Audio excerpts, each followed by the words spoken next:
White. Wide open Torrence! Oh, baby! Touchdown!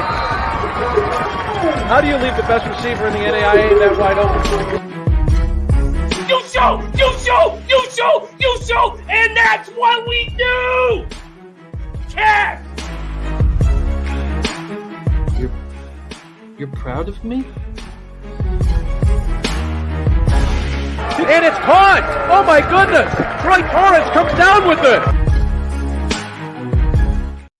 Welcome all to Season 2, Week 1 of Bankroll Blitz. I am Jimmy the Bag, and I am alongside, as always, my co-host, whose ROI was over 10% for most of last season. I don't think I've ever said that about a co-host. My man, Troy Torrence, in the house. Troy, how are you? Week 1 is here. We are 48 hours away from kickoff at Arrowhead Stadium in Kansas City, Missouri. I'm pumped up, man. How you doing? What a great way to kick off the NFL season. Man, I am so happy. I finally fully made the transition from MLB to NFL. God dang, do I have a lot of information to share. So let's get into it, man. I can't wait. Seeing the Cappers jump in the chat always puts a smile on my face. Wine Time Sports off that monster starting college football. We got Terry Walker, Dougie Wise, Gerald Jones, Jarek White, Michael Lester. Great to see all of you guys. Show popping off here. Right before we get rolling, I want to mention one more time about our NFL Cappers contest, $100 to enter. We take 5%. Pub Sports Radio takes 5%, $5 just for the costs of receiving the cash and then, of course, sending out the winners. But our sponsors, Harbor Acres Cottages, is adding $1,500 American to the prize pool for a perfect week bonus that they'll give out each and every week. And, we're going to have hopefully about $7,000 or $8,000 for the prize pool for the Cappers contest. It'd be about 70 or 80. We're hoping for 100 and a little bit less for the survivor pool. You have until Saturday at 9 p.m. Eastern to enter. So please go to our website, pubsportsradio.com, and join us in the Cappers contest. Troy's in it. I'm in it. Peter Loshak won year 1.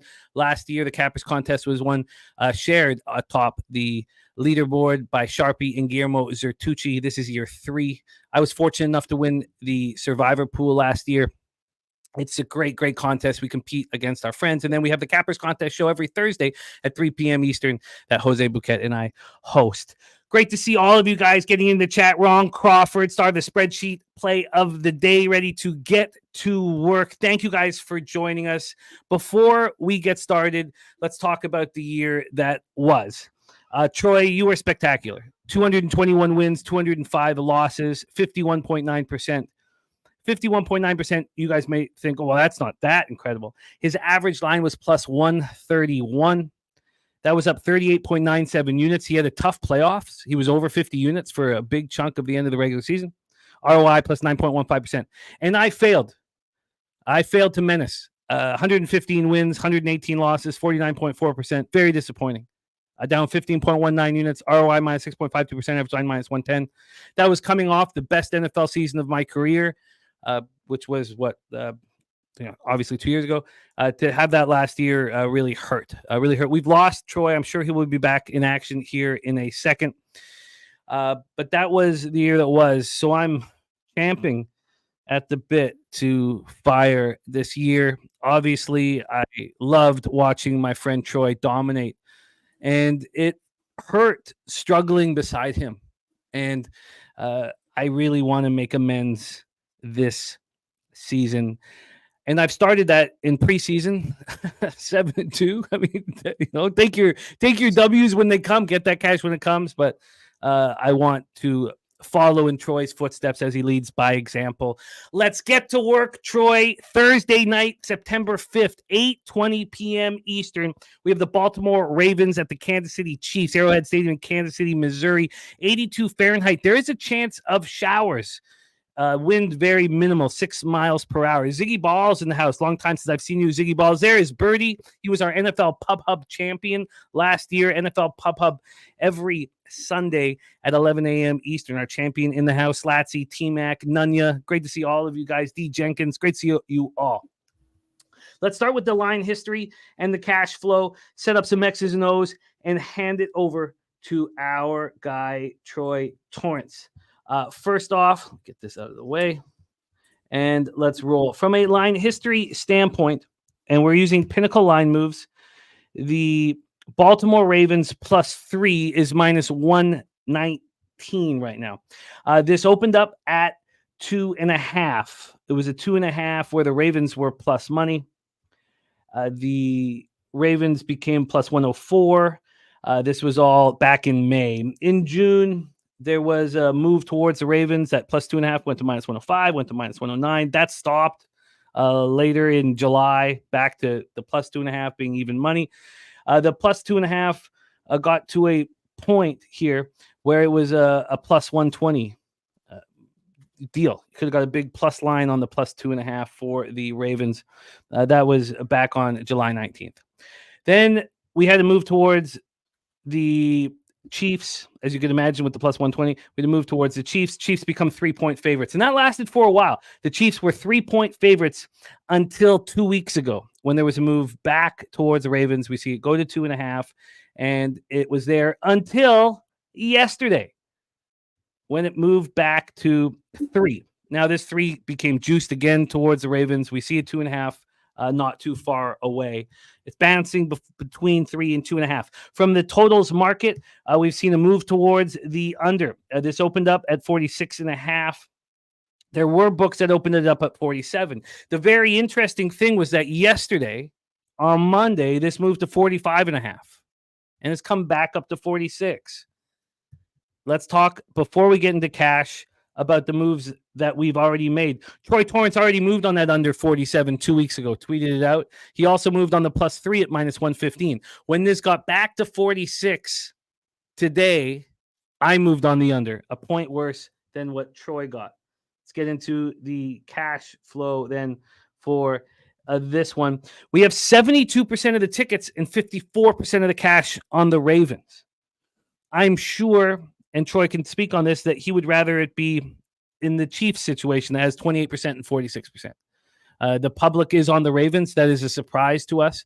Now you could say the public hasn't bet yet. You know, these are real gamblers that have bet yet. And that would be fair. From a total side of things, just 17% of tickets are on the under and 55% of the cash. That's a sweet, sweet, sweet place to be. Let's talk about this Ravens team. Last year, their defense, 6th overall, 6th against the pass and 14th versus the run. Their offense was also 6th overall, 21st passing, and was the best rushing offense in the league. And that is only expected to continue now with Derrick Henry. Now, how much is left in the tank for this 30-year-old star? He's got Patrick Ricard, who's an excellent blocker. He also has a Lamar Jackson, who's known for not stealing touchdowns on the goal line, which a lot of people have said will, if he stays healthy, provide Derrick Henry with 20-plus touchdowns this year. This game, obviously, Troy and I are already on the under. He got 47, I got 46. I just don't see it as a barn burner. I think this will be a methodical, low-scoring game. The Ravens lost 17-10 to the Chiefs in the AFC Championship last year. I think there'll be more than 27 points scored here, but I'm on the under. We know Lamar Jackson is a regular season juggernaut who struggles in the playoffs, 58-19 as a starter, just 2-4 in the playoffs. Justice Hill backs him up. Keaton Mitchell is hurt. You got Zay Flowers ready to roll. Mark Andrews, who's been banged up all August, he's ready to go. They have a new defensive coordinator now, 32-year-old Zach Orr, because Mike McDonald was hired away to coach the Seattle Seahawks. Last year's defense was spectacular. The first in NFL history to lead the league in sacks, average points allowed, and takeaways. Zach Orr, just 32 years of age, promoted from inside linebackers coach to take over. And Nnamdi Madubuike, formerly known as Justin Madubuike, he's let us know over the last 48 hours that it's Nnamdi Madubuike now, signed that 4-year, $98 million contract. He had a monster year last year. You got Roquan Smith. You got Kyle Hamilton, 2 nice pieces to work around. Let's talk about these Ravens. You are backing them, Troy. Take it away.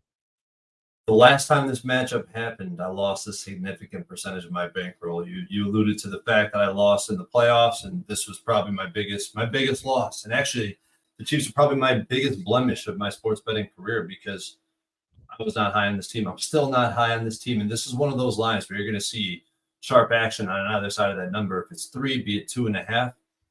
And sure, the public hasn't really bet yet, but I feel like you'd be surprised. The more exposure I get to it, I feel like in this range, 2.5, 3, minus 150 is getting towards the upper end of that. But if you look at the money line, the public is on the Chiefs.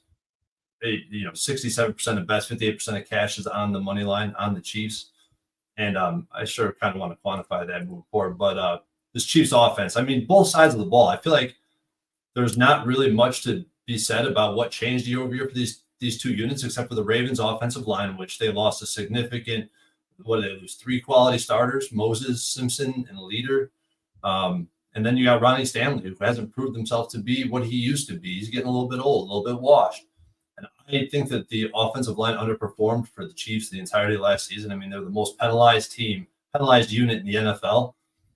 And I do think they improved year over year. They're great on the interior. They're kind of weak with some upside potential at the tackle position. But I feel like there's so much hype around this Chiefs team every single year. And now they got the narrative again where they're going to be the first team in NFL history to win 3 in a row, which I think is a very difficult task. There's a couple trends that I want to point to as it relates to this matchup. So you got Lamar Jackson, who's 12-1 ATS as an underdog. It's a stat that it's hard to believe until you actually see it in action. I faded. I was on the other side of it a few times, and it never worked out for me. And you look at the numbers, 12-1 ATS as a dog. Jim Harbaugh is the most profitable Week 1 football coach in NFL history. That's another pretty surprising trend. And looking at this line movement currently, obviously I'm not excited being on the Ravens and seeing the line move to get up to the 3 is really 2.75, however you want to look at it. But I think that the line moving towards the under is kind of helping me out a little bit. I have so many database trends that kind of put me in a 50-50 spot. Depending on where this line lands, it's going to be, if at 2.5, it favors the Ravens. At 3, it favors the Chiefs. It's that easy. For me, I'm going to go ahead and I already moved on it, right? I'm on the Ravens +3. I'm on the under 47.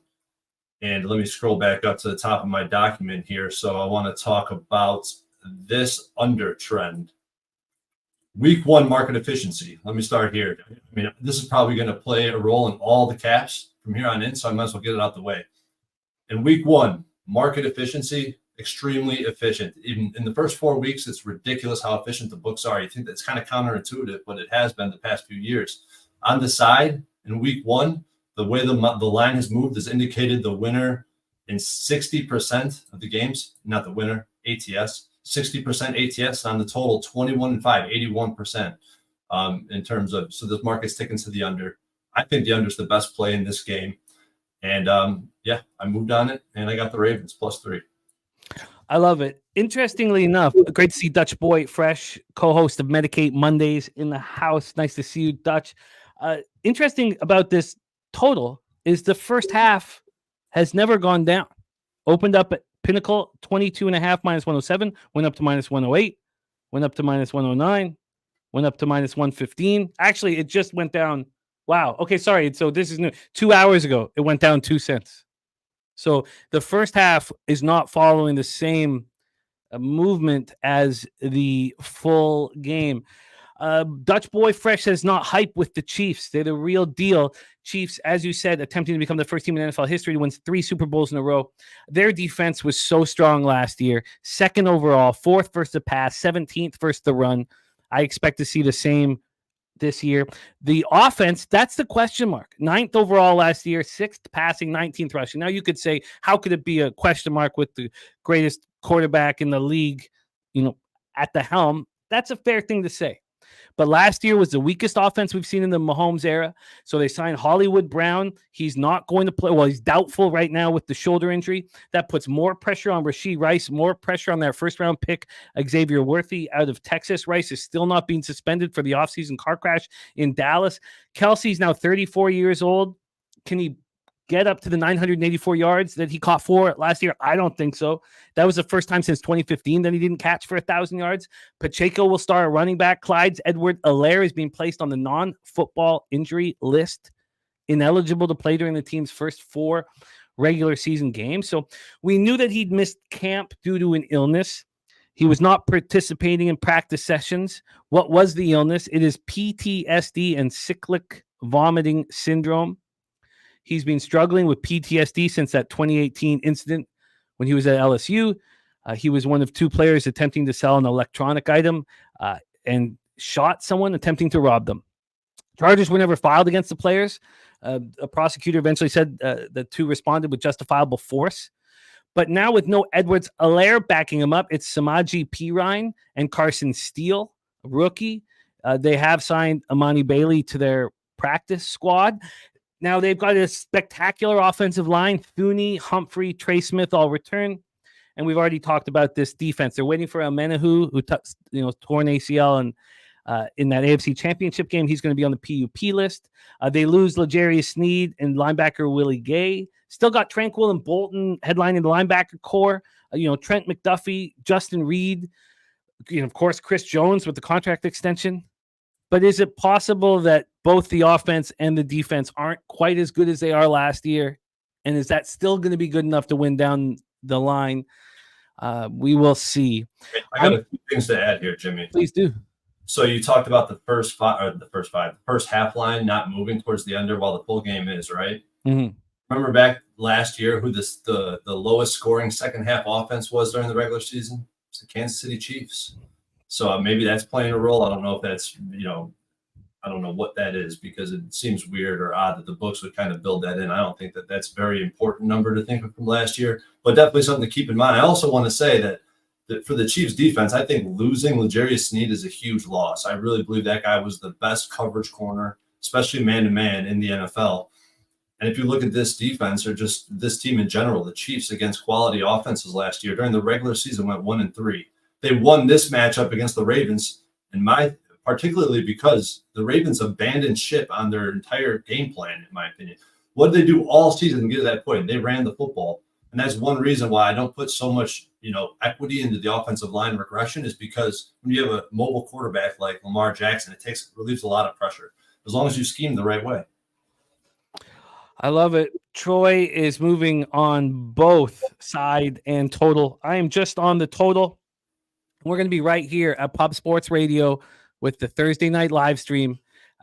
Accounts loaded up for live action, ready to make moves. That is this Thursday. Our show starts at 7:20 p.m. Eastern, an hour before kickoff. Londo says, I see major regression for the Chiefs this season. We got Nasty Nate in the house. Londo on the Ravens. A lot of people believing in this under, and Birdie saying Perine was such an elite get for Reed. Don't think there's a better pass blocking running back in the NFL. Big weapon for Mahomes on those obvious passing downs. And Ron Crawford leaning Kansas City, but says the under is the best play. And Coin saying, does the McDonald departure hurt Baltimore at all? Sure. There's a lot of people there. It's a pretty wild situation with Orr. There's some that believe he's not ready for this job, and there's some that believe he's perfect, but he's just 32. So, there was questions about McDonald. I mean, he came in real young. Look what he did in Michigan, real young. So, we'll see. I love that hiring from within. I know he's a loved guy, not well liked from what I've read. Oh, he's loved in the room and in the organization without a doubt. That is the Thursday nighter. Side and total for Troy, total for me. We move on to Friday, September 6th, 8:15 p.m. Eastern, which is, I believe, 9:15 in Sao Paulo, Brazil. Let's get this over here and set up. There we go. In Sao Paulo, Brazil. Very interesting thing about this game in Corinthians Arena, Troy, is that it's the coldest day of the month. The players are pretty fortunate.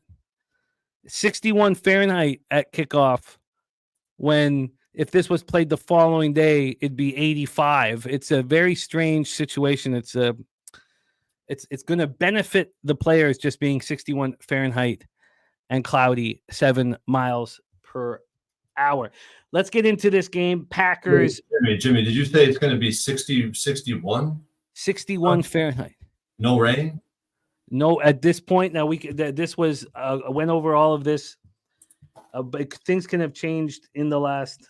It's okay. I checked it a couple days ago. I thought I'd seen rain, but no big deal. Let's roll. No, it's a very big deal. It's a very big deal. And I was very surprised here.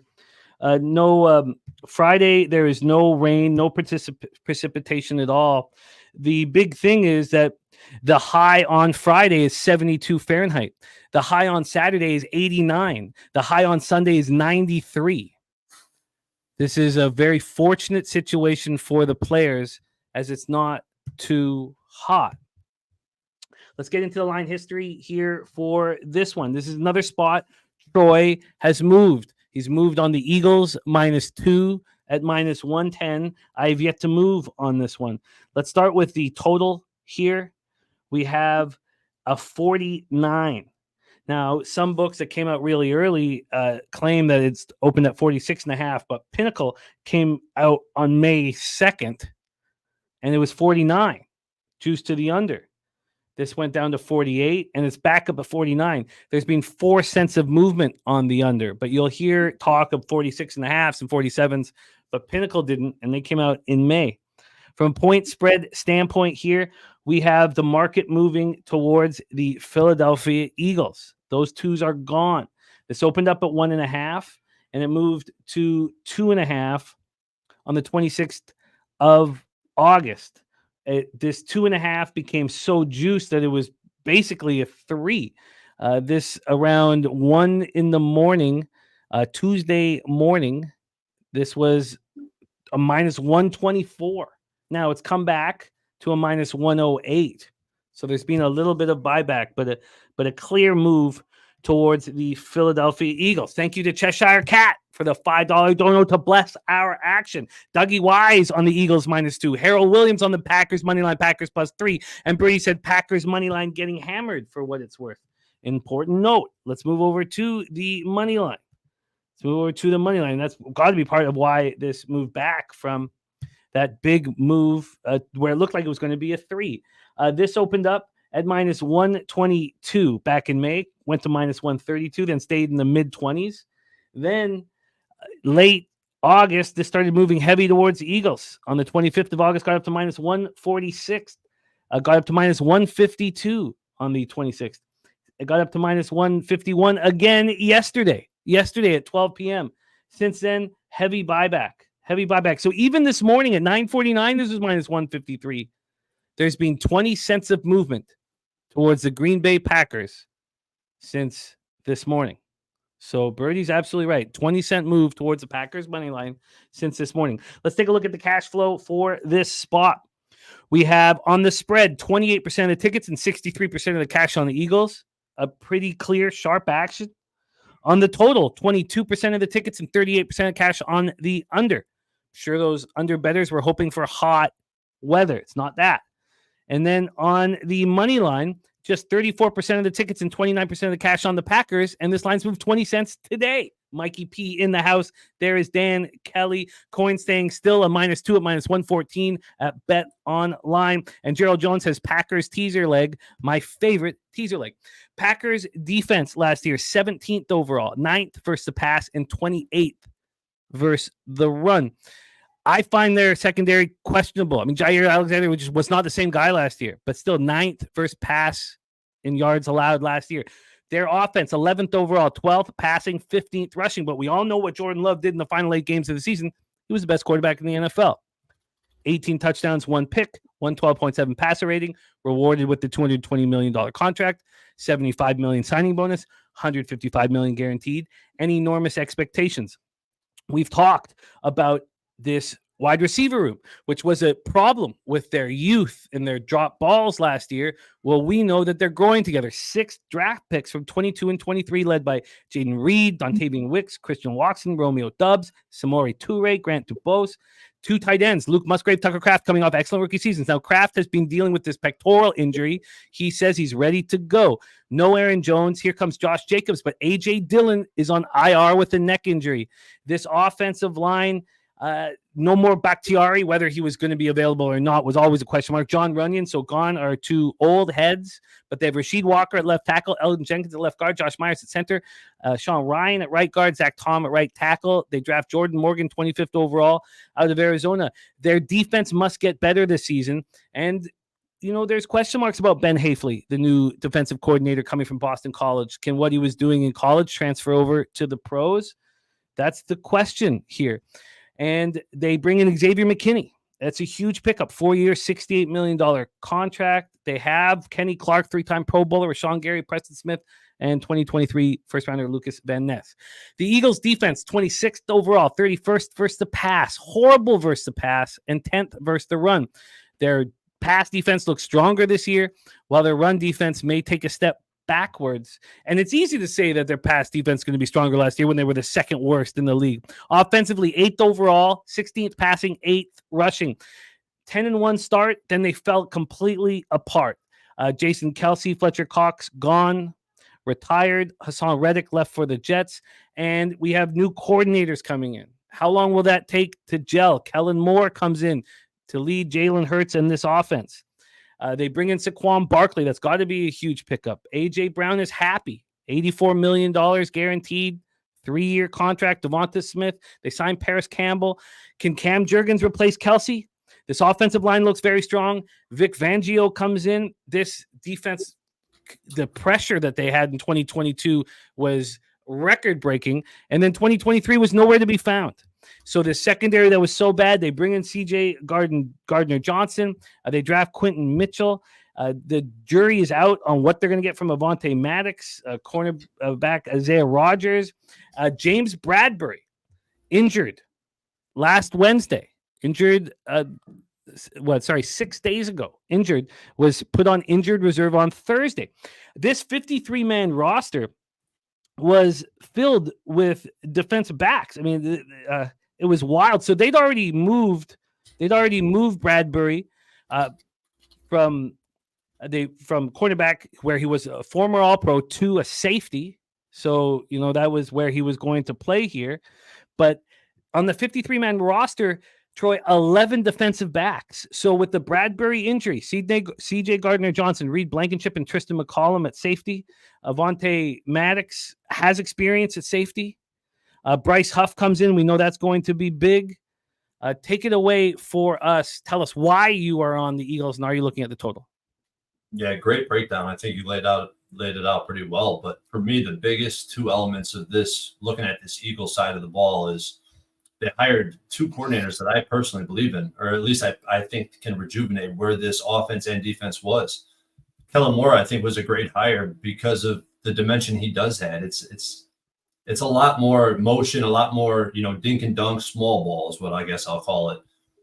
And with that small ball, that's something, and motion included, that's something that was not even, it ceased to exist in this Eagles offense last year. And it was evident that teams were ready for what the Eagles were going to run at them. And I think it's important for a little more dimension, a little more complexity with the offense. And I think that's what Kellen Moore's going to do. Probably incorporate Saquon Barkley in the receiving game a lot more. I mean, we see what he did with Eckler in Los Angeles. And I think Devonta Smith has to work the intermediate area. We see really it was such a bad offensive scheme, I feel like, that was deployed last year for this Eagles team. I think it's going to be improved just with Kellen Moore. I also think Vic Fangio is probably one of the best hires in the NFL this season. One of the greatest defensive minds for sure. An instant upgrade to this defense. And I think from a coaching standpoint, this team improved more than anybody in the NFL. I have a bunch of concerns with this defense and where we finished off the season last year. I'm putting a lot of faith pre-flop before the season even starts for Vic Fangio to come in and fix up a lot of the issues that we've seen on this Eagles defense. There was nobody over the middle of the field. I mean, it's terrible, especially when you consider the talent that they do have in the secondary. And I know they made some acquisitions that's going to help them. But, Darius Slay had a down year as well. I mean, even their good players underperformed. I do believe that this offensive line is not going to miss a beat. It's a lot to say when you're losing a center of the quality of the caliber of Kelsey. But at the same time, I mean, they're just so strong in that position. It's hard to imagine that they lose much ground, if any at all. Looking at the other side of the ball, the Packers, I mean, Jordan Love proved he's capable of being a top 5 quarterback in this. He's just incredible. I mean, his accuracy at every level of the field was truly impressive, and his pocket presence very good against pressure. They have good depth at the wide receiver position. I don't think that there's any high-end talents. I think that that's going to be – I don't know if it's going to be that much of an issue with LaFleur calling the offense and Jordan Love being able to distribute like he did. I do think that they lost a lot in the offensive line, though, losing Bakhtiari, losing Runyon. I think those are big losses. And looking at this Packer defense, I mean, you called it out. They were terrible against the run. I have them as 25th or worse in yards per carry each of the last 2 seasons. And they were, PFF put them at the bottom of the league as well. But looking at the pass defense, they were 9th in the NFL. But if you look at it, I mean, who do they really play? Who's on their schedule last year that is a passing offense other than the Kansas City Chiefs, which they did perform pretty well. But Justin Fields, Chris Mullen, and Jared Goff were the quarterbacks in their division. They even missed some of the quarterbacks with injuries when they played them. I think that they're a little bit maybe overrated to some extent. I know Jair Alexander and McKinney are 2 Pro Bowl caliber DBs, but they may be a little bit overrated. But I think the angle's pretty clear for me. Packers overachieved last year. Eagles vastly underachieved. I think Philadelphia's going to come in way more focused and prepared than this Packers team. I do believe the Eagles will dominate the trenches. We talked about the struggles they had defensively to stop the run last year. I think that's only going to continue and open up the pass game for the Eagles. And if the Pack have to allocate a lot of assets to the run, they're going to be vulnerable to explosive plays. I don't care who the DBs are out there. And I believe Fangio ties up the loose ends. I mean, I know there's a lot of moving pieces with this game being in Brazil, but this game checks all the boxes because if you're looking at the market, you dig into the database a little bit, it's a favorable spot. It's a favorable spot, moving off the 1, getting all the way up to 2.5. Hopefully it closes at least at 2.5, and I'll be very happy with my bet. But when the team is priced -2.5 or -3 and the line moved toward them, 42-19 straight up, that's 69%, 33-23 ATS. And if the home team, or if I don't want to say the home team, because I did it both ways because of the way my database is structured. If that team also made the playoffs in the year prior, the home team is, or the home team, I want to say they're home. They're technically home, but 21-5 straight up, that's 81%, 18-6 ATS at 75%. So this is a favorable situation. I'm all over the Eagles. And officially I'll take the 2.5 as well and the money line. So I want to basically put 3 units on it from the show perspective. Wow. Okay, so we want to grab the 2.5 and the money line. That is which I did do, Jim. I mean, I bet this game probably like 6 times, $100 a pop, as the offseason progressed. So no, and I know that you did, and that's valid for our record keeping. That you can't make the same bet at the same odds, but you can make it at different odds to create the double up. And of course, you can add, team totals and all of that as well. Completely legitimate here. Londo has the Eagles to win the Super Bowl. Troy on the Eagles all sorts of ways. So let's just finish this with it's so funny to bring in an old guard like Fangio and have a young head like Kellen Moore in. But I guess the issue was not the offense, even though there was problems with the offense. The issue was the defense. The secondary just became leaking, a sieve. And because of that, maybe they needed the old guard to righten the ship. My question is, does this 20-cent money line move towards the Packers today breed any discomfort? Yeah, it does. It definitely does for me. And that line just got up to 3. But it definitely does concern me a little bit. But like I said, I mean, I'm looking at the spread because I think 2.5 is a pretty important number. And now that we cross 2 and stay right now, it looks like we're going to stay at 2.5 where it's currently juiced. So I'm more worried about, concerned about the 2.5 staying 2.5 and not dipping back down to 1.5. Yeah. No, absolutely. So we have -2, -2.5, and money line. The first giant move for Troy Torrence in the young season. It only took day 2 of the young season for him to provide it for us. We roll on to Sunday. Sunday, September 8th, we start with a game that I'm drooling over. I cannot wait to watch it.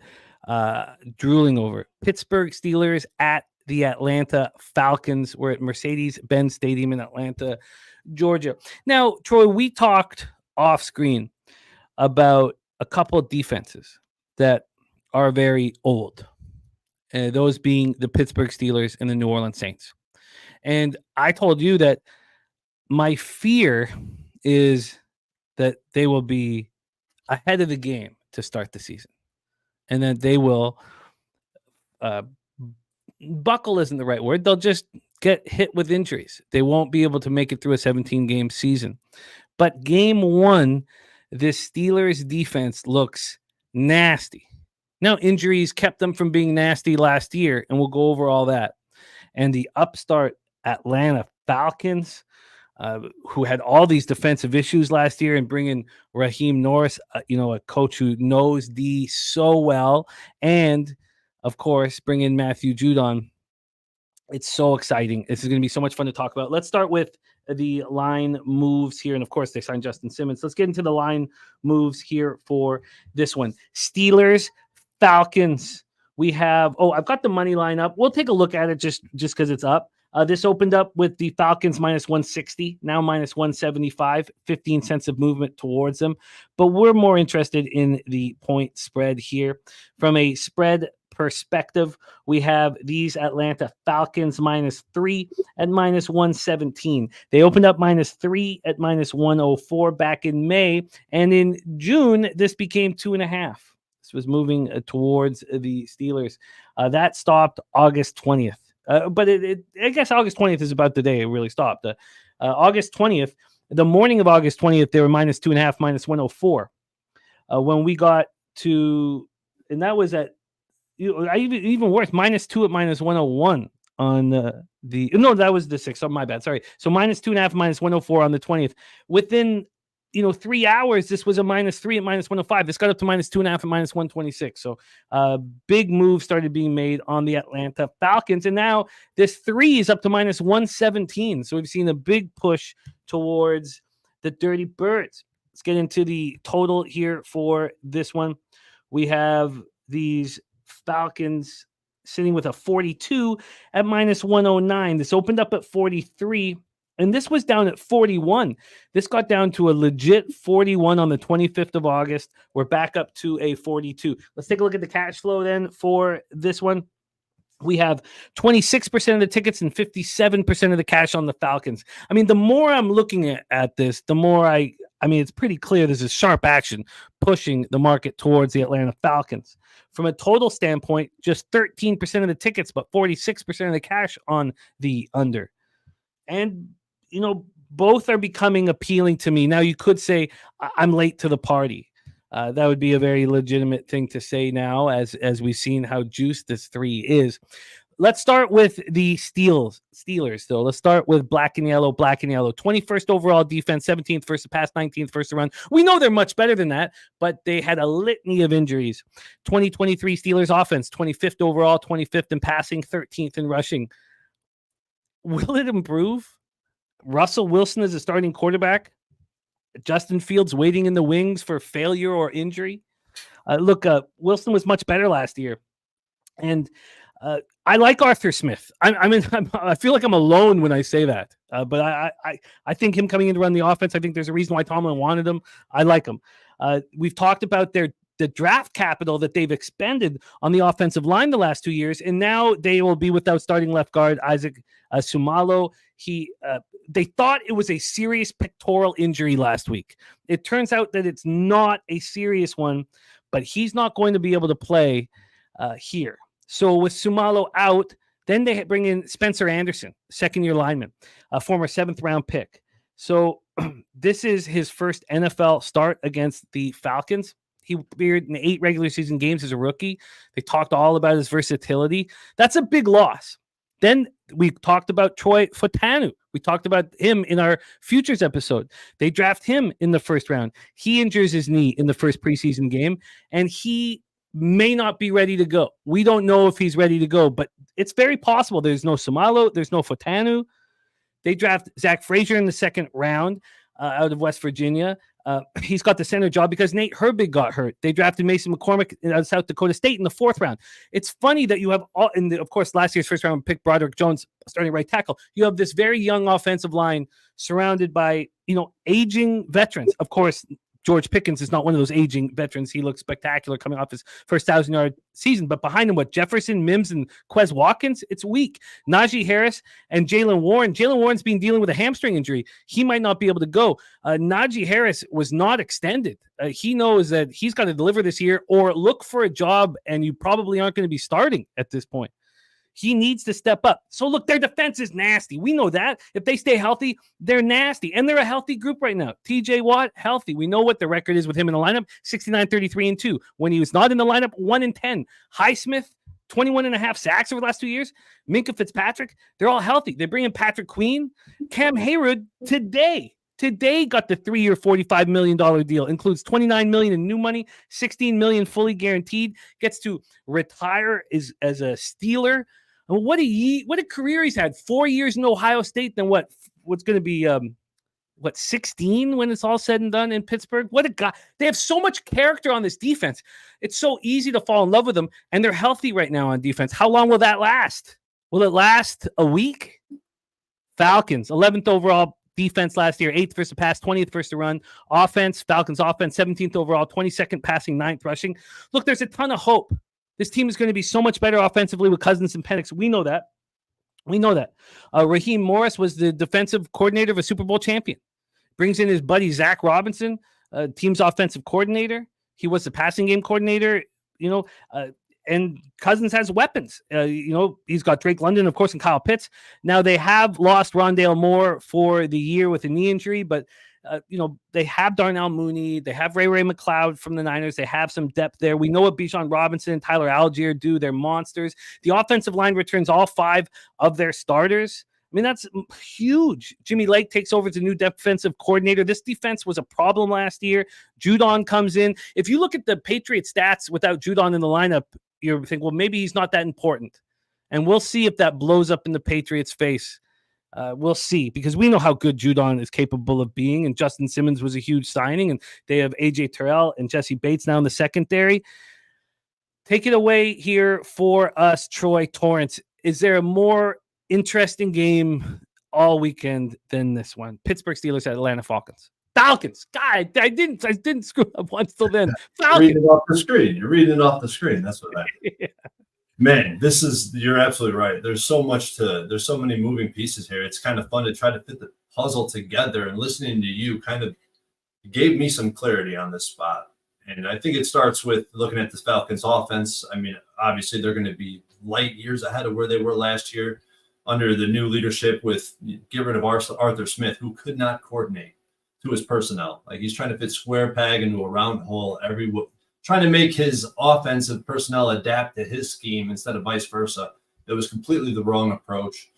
And obviously with Kirk Cousins is instantly, we're head and shoulders above where they were last year.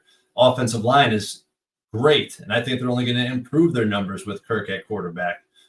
Definitely a top 5 offensive line. All 5 of their starters are returning. It's massive thing for this Falcons team for that group to stay healthy. Obviously, all the talent is there.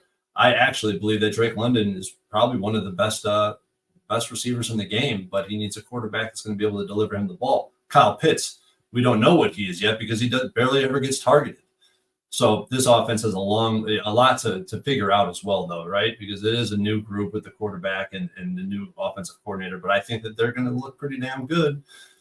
And the defense, I mean, I think you kind of hit it on the head. I think that if you look at this defense on paper, over half of this defense grades out above average. They do have some very polarizing players like Jesse Bates, who makes a lot of plays, but I think he also makes a lot of mistakes if you really get into film. From what I perceive to be his assignment on that play, I feel like he makes a lot of mistakes too. But you also got A.J. Terrell and D. Alford, who I think have incredible upside, great potential there. And this Steelers, I feel like you hit it on the head. I think about the Steelers offense, and what I try to figure out with this offense is, how is Russell Wilson going to fit the mold of this quarterback? I don't know how he's going to fit with this team. I feel like it could be another polarizing situation. I feel like I can see a world where Tomlin and and Russell make a perfect match, and if this is the Russ we're getting in 2023, he won't be a starter for very long. The offensive line, you already touched on it. They're brand new. I think that this offense is going to have a lot to figure out. There's not a lot of talent to get the ball to different players. I mean, they got George Pickens, who has lead upside. Who else do they have? Not many players.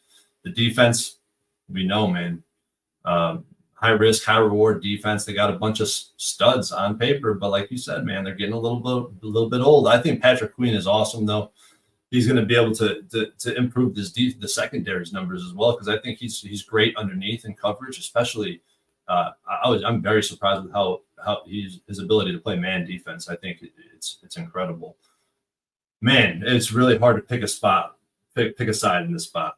Tomlin, the Steelers, is a road dog. I mean, this is like your prototypical Tomlin rah-rah number that you'd want to bet. But then again, you look at the matchup and you look at the database, and it's on Atlanta. So I'm going to hit you with some numbers based on pinnacle line movement and lines alone. When a home team spread opens at 3, I think the 3 is usually you don't see, there's not a big sample of 3s in this database, but the home team is 32-11 straight up when it opens at 3, 74%, 23-15 ATS. That's pretty impressive. And I know that in that the market is extremely inefficient. So usually the way the line moves is incorrect. However, not if it just ticks to 3.5, what I'm saying is like you lose value. When it opens at 3, it tells you that this is going to be a tight market. The average result of this game, based on where this market currently sits, side and total, it's within it's one deviation, not even. The average sample is minus 3.5. So on average, the home team wins by 3.5 points. It's very, very interesting. But if that matchup that I was just talking about is also a non-divisional matchup, the home team is 25-3 straight up, 16-7 ATS. So I think that this might be a spot. After hearing you break it down, I'm talking about it now, it's making me lean Atlanta a little bit more. You know, this offensive line can neutralize the pass rush. You know, you got Kirk Cousins, you got this probably a completely new look offense that it's hard to quantify what this number should be. So that's why I stayed off it originally. But if anything, it's Falcons or pass. What do you think about Birdie's comment? Cousins already stated his mobility is not back even close. New system, new weapons. He only got part of preseason work. Pitt is on year 3 of a complete rebuild, stacked with talented young high picks.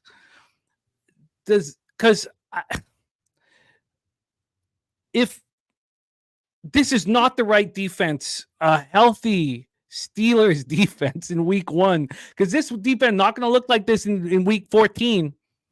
Maybe this is just a simple under because of the injuries to the Steelers offensive line.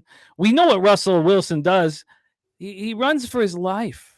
He panics outside the pocket. There's a reason why he's not wanted there's a reason why there's 86 million in dead cap space over in Denver, with a coach who is respected enormously in this league, just doesn't want him on the field. We'll pay to get him off the field.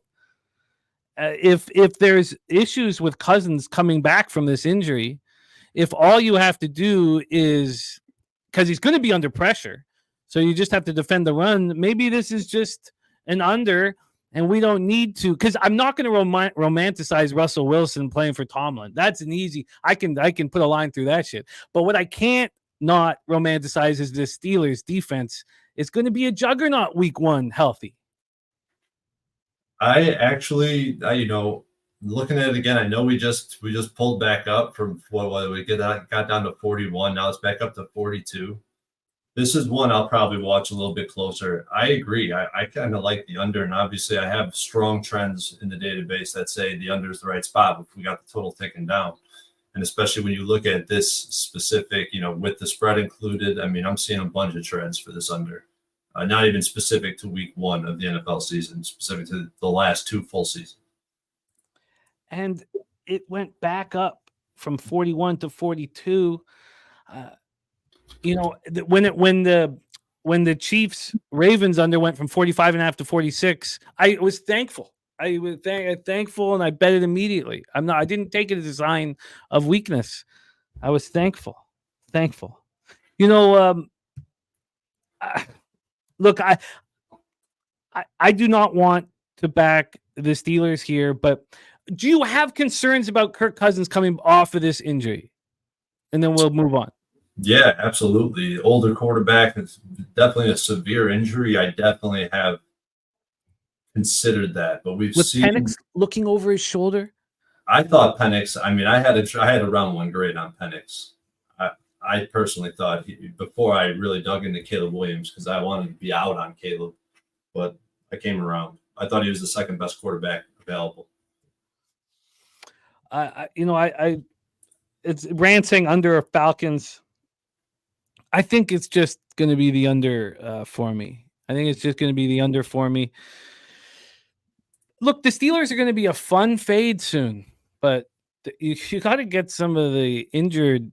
You got to start finding holes in that defense. And I look at it right now, and I don't see holes in week one because they're healthy, which we know they've never been able to continue to be. And it's funny, too, thinking about this total and looking at how the Steelers performed in this price range on the road the past 2 seasons. I know that we're looking at a different team, but, I mean, there's a lot of upside if you're betting the unders, whereas, we can go way under the total where there's not a lot of upside. If it's going to go over, it's going to squeak over this total. Yeah, I'm definitely looking at this under and considering it more. I am very interesting. Nutflush Allen says, bet Mike Tomlin, first coach fired. Come on, Mike. Come on, Mike. When we were going over the futures episode, I found it wild that the win-loss total, let's pull this up here. Sorry, I put it away just so I didn't have too much up here. But the Steelers win-loss total was just a 8.5, heavily juiced to the under. So the books don't think this is a 500 season for Tomlin, which he does so easily. Now, Dougie Wise says Tomlin has not produced in a decade, but he's a lot of mediocrity. He's produced that, Yeah, I'm moving very close to the under. But let's roll on. We got to speed things up a little bit here, even though I would love to talk about each of these games for an hour. Next up for us, 1 p.m. Eastern, Arizona Cardinals at Buffalo Bills. We're at Highmark Stadium in Orchard Park, New York, 62 Fahrenheit, partly cloudy, 14 miles per hour. Who was not looking at the Cardinals? We all must have been looking at the Cardinals. We all. I don't know anybody who wouldn't have found the Cardinals interesting at this number. Then it goes to 5.5, where green light, bet the Cardinals. What happens when you wake up this morning? 6.5. Pisses me off. Pisses me off. Wow.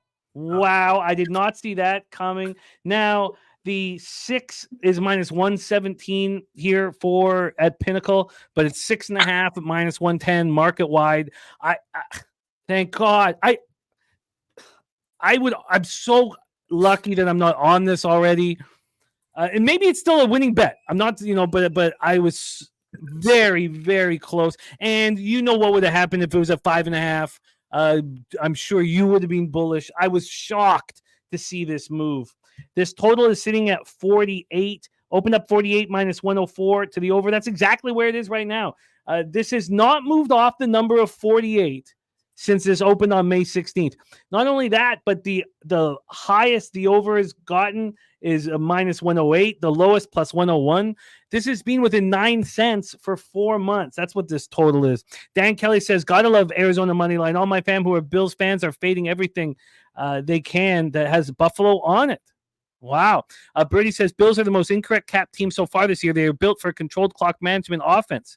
Bills will be under gold mine all season. Limit possessions, limit scoring. Harold Williams says, early lean cards. Paco Healy says, can Kyler stay healthy this season for once? And Gerald Jones says, Cardinals may have the worst D in the league. Wine Time Sports says, Cardinals plus 6 at minus 110. I took it a few weeks ago. I was so close to being on it with you. Dougie Wise wants the Cardinals at 7. I don't. Because I don't even want them at 6.5. That's enough to scare me because I don't know how it could be moving in the Bills' direction. Let's take a look at that said cash flow here for this one. Move up here to the Bills-Cardinals game. You have 39% of tickets on the Bills and 34% of cash.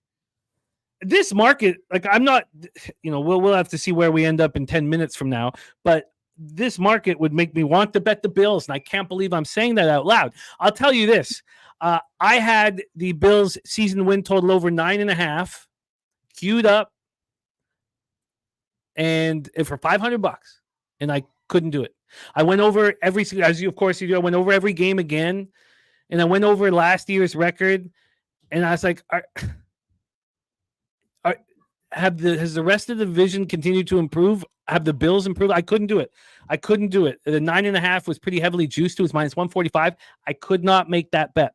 Let's start with the Cardinals. Last year, 25th overall defense, 13th first to pass, the worst run defense in the league. Offense, 19th overall, 26th passing, 4th rushing. Connors was a monster last year. But Kyler Murray enters his 6th season, completely recovered from the torn ACL. We saw him for 8 games last year. He looked great. 10 touchdowns, 5 picks. He ran 44 times for 244 yards. Gannon and Petzing believe in him enormously. The offensive line needs to protect them, and they bring in Jonah Williams to do just that, to anchor the offensive line. They also have last year's first-round pick, Paris Johnson. Then Marvin Harrison Jr. comes in out of Ohio State. He'll be with Michael Wilson, paired up with Michael Wilson, but it's Trey McBride that everybody is raving about. And then Greg Dortch in the slot. Connor was a monster last year. Defensively, they bring in Justin Jones, Bilal Nichols, linebacker Mac Wilson Senior, and cornerback Sean Murphy Bunting. Draft defensive end Darius Robinson, 27th overall, but he's dealing with a calf injury. So they thought it was going to force him to start the season on IR. He has been designated to return, but he won't be available for at least week 1. So forget Darius Robinson. For sure, forget him. The defensive line is going to be much stronger this year. We know that. And Kaiser White returns alongside Mac Wilson. But BJ Ojolari, who took that big step last year, he's out for the season with a knee injury. So that puts more pressure on Zaven Collins and Dennis Gardeck. And they have Buda Baker and Jalen Thompson, an incredible safety tandem. Let's talk about the Bills. 9th overall defense, 7th first to pass, 15th first to run. Offense, 4th overall last year, 8th passing, 7th rushing, 4 straight AFC East crowns. And they have a new offensive coordinator in Joe Brady, a new defensive coordinator in Bobby Babich. Gone are Stephon Diggs and Gabe Davis. In comes Curtis Samuel, 2nd-round pick Keon Coleman, and they need a big year out of Khalil Shakir. Curtis Samuel's been dealing with a turf toe. Marcus Valdez-Scantling with a neck injury. Both are expected to play and good to go. We heard from our friend Slatsy betting Kincaid for 1,000 yards, and he got, I believe, plus 225 on that, or somewhere around that. 73 catches, 673 yards last year. James Cook was much, much better than I imagined. He was durable and he could catch out of the backfield and 445 yards out catching. He was 1,122 yards rushing. I couldn't believe how good he was. I don't know why I had such low expectations for him. That was a mistake. But Matt Milano, of course, again hurt, torn biceps, undergo surgery. They hope he comes back late, puts more pressure on Terrell Bernard. There's no Micah Hyde and Jordan Poyer. They're going to need Cole Bishop to do, and Mike Edwards, of course, and Taylor Rapp to fulfill this. Tre'Davious White gone, Leonard Floyd gone. I expect nothing from Von Miller. Greg Rousseau, AJ Epinesa are very, very average. How does this defense not take a step back? Troy Torrance, take it away. Obviously, I'm not too excited about what we're seeing in the market because I already bet this, and I'm going to give out the plays that I bet just to make sure that my what's happening in my pockets is actually reflecting in my record. This Bills team, I think, is going to be a fade, especially in situations like this. I think Josh Allen's going to be maybe in better hands under Joe Brady. After Dorsey got fired, I think I liked what I've seen out of the offense. They created a presence in the run game that wasn't there, the short passing game, which wasn't there before him. And this team is going to need small ball because their ability, their big play ability just isn't going to be there like it has been in the past. And the defense isn't as strong as it has been in the past. With Diggs gone, Dalton Kincaid, I know that our boy Slatsy's got him to be 1,000+ yard receiver, and I think he's got potential to be one of the best tight ends in the sport. It's probably a pretty good future to throw a little $25, $50 on. I think we're going to see a lot of 12 personnel out of this Bills offense, which is going to be completely different from what we've seen in the past. I think Shakir's a stud, though. I think he could be a little bit of Wes Welker 2.0. He's got that kind of stature. And then James Cook, as long as he's holding on to the ball, he's a pretty solid running back, but he fumbles the hell out of it. It's certainly not an offense that we've seen in Buffalo in years past, but it could be effective, especially if they accept their new identity, which I think is going to be hard for Josh Allen to swallow. But the defense is really where I'm very concerned. Their D-line is old and overrated, 29th in run D, and 20th in pass rush win rate. Their linebackers are talented, but they're extremely undersized. I talked about this last week. Buffalo was 29th in yards allowed per carry last year. Why would that change? With their D-line, if their D-line is getting pushed back into these tiny linebackers, it's going to be very hard for this defense to stop the run. And they're very strong in the secondary, just like they have been in years past, but it won't matter if you can't rush the passer and you can't stop the run. And looking at this Cardinals team, I think it's a perfect team and a perfect number to back this Cardinals team. I mean, I look at this Cardinals team and what they did last year. They were 3-5 with Murray as their starting quarterback. They were 1-9 without him. And Murray, in those games, he progressively graded out better as the season went on. He brings dynamic, which no other quarterback, I feel like, can produce except for him, is his ability to pass, run, scramble. The Cardinals were one of the best. What were they? What I got somewhere here. They were second in the NFL with 5.3 yards per carry. And this is despite an O-line that looked very similar to the one that they're running out there this year, that they're kind of have on paper right now. I mean, I think their ability to put up points will only improve, especially looking at the addition of Marvin Harrison, who's a generational talent, in my opinion. And I think I have a very good gauge of how these college wide receivers translate to the NFL. Don't sleep on this offense. With Murray, Connor, Harrison, they have some good talent. They've proven they can put up points in bunches. And if they're down 2 scores, the back door is always open at 6. I don't love it where it currently sits, where the market currently sits, and how it's pulled all the way back. But I did. I moved on Cardinals +6, -110. And I moved on Cardinals money line +225. I know I can get a better number now, but you could just sign me up for those, Jim. Wow. So you must have been very upset when you woke up this morning. Yes, I was very upset. I knew it was coming, and I was hoping it would dip that, because I want to see that 5.5, obviously. Oh, yeah. I'd be happy if it goes down to 4.5. That's great, as long as it gets into that 5. But it don't look like it's going to go back based on what we've seen today. But we shall see. I mean, we know. We look at the cash flow on the spread. Yeah, you see a lot of action on the Arizona Cardinals. A public road. I mean, I don't know how. Probably 95% of bettors are still, to make their bet. But if you look at the money line, then you start to see these teasers, money line parlays with these bills. I mean, but I do have one stat that this certainly applies. One metric from the database: home favorites between 3.5 and 7 in week 1 are just 3-11 ATS, 5-9 straight up, and it's 10-4 to the under. So that puts the Bills in a pretty ridiculously bad situation. I could not believe my eyes this morning, but took a little bit of the amount I'm risking in week 1 off of the table. And as I told you, I didn't move on that over 9.5 wins. So what if this gets back down? It gets down to 6. You're looking at a 6 -110 on Pinnacle, -108. If I see a 6 -114 or 113, I know we're back in business. If I see a 6 at -108, I'll be watching it like a hawk. But I could not believe it. Just didn't make sense that this moved. I know so many people on the Cardinals. It did not make sense that this moved to 6.5. I was gobsmacked today when I saw that and took me off of that spot. Harold Williams on Kincaid over 47.5 receiving yards. That is, and I truly respect this. This is the line Troy's giving out is what he bet. Cardinals +6 and the money line +225. Steve G says 7 by Saturday night. Let's roll on. Next up, 1 p.m. Eastern, the Tennessee Titans at the Chicago Bears Soldier Field in Chicago, Illinois. 64 Fahrenheit, partly cloudy, 10 miles per hour is the wind. Is there a fan base more excited about the season than the Chicago Bears? What could possibly go wrong? I tell you, I've started to really like this Tennessee Titans squad, and I wanted to talk it out here before I did something foolish like bet their over the win total or even took them against the Bears. I've started to fall for this Titans team, and I've stopped myself. I haven't bet 1 cent on them, but I'm starting to like these Tennessee Titans overall. Let's take a look at the line history here for this one. These Titans, the total. We'll start with the total. Total at 44.5, juice to the under. This opened up at 43.5. This got down to 42.5 around August 27th. Interestingly enough, this shot up to 45.5 4 days ago. So this has been down to 42.5, up to 45.5. Right now, it's at 44.5. We've gone up 1 point since the opening line. Let's get into the point spread here for this Titans spot. We have the Titans as 4-point dogs at minus 106. They opened up as 5-point dogs. This became juiced right away. We're talking May. This opened up 5 minus 110. May 16th, May 21st, it was minus 118. May 26th, this was minus 124.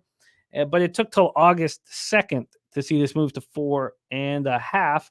And then August 26th to see this move to 4, which is where we are at right now. Now, this 4 at 5 p.m. today was juiced to minus 113. There was a 10-cent move away from them towards the Bears. You could have got the Bears minus 4 at plus 102 at 5 p.m. today. Right now, it got up to minus 107. Right now, it's minus 104. Overall, there's been a point move towards the Tennessee Titans. Let's take a look at the cash flow here in this Titans spot. Just give me a second. Sorry to take a second to find it. Gone too far. My bad. I get a little panicky. Here we go. 38% of the tickets and 46% of the cash is on the Bears. I was so surprised to see that 62% of tickets would have come in on the Titans. It really took me back. 15% of tickets and 37% of cash is on the under. By the way, Titans money line, it's been moving in their direction, has just 5% of the tickets and 16% of the cash. Birdie says Tennessee head coach has openly stated that all preseason his team is going to push the ball down the field. Pollard catches it better than he runs it. We'll see mistakes. We will see mistakes in Levis, but he throws an elite bomb. Says Titans will be an over team. Let's roll here. Titans 2023, 17th overall defense, 18th versus the pass, 13th versus the run. 2023 Tennessee offense, 28th overall, 29th passing, 17th rushing. Of course, in comes Brian Callahan. He was the offensive coordinator of the Bengals from 2019 to 2023. It was a pretty elite offense he was running. New offensive coordinator Denard Wilson comes over from Baltimore. He was the defensive backs coach there and very popular dude. Very, very respected man, Denard Wilson. And Brian Callahan and Denard Wilson are quite different from each other. I think they're going to work very well together. Obviously, you can hear it in my voice. The more I study the Titans, the more interest I have in them. It's Will Levis's team now. Tannehill and Henry are gone. Calvin Ridley plays alongside Hopkins. Now, Hopkins been dealing with a knee injury. He says he's good to go. Tyler Boyd comes in from the Bengals. He knows Callahan's offense very well.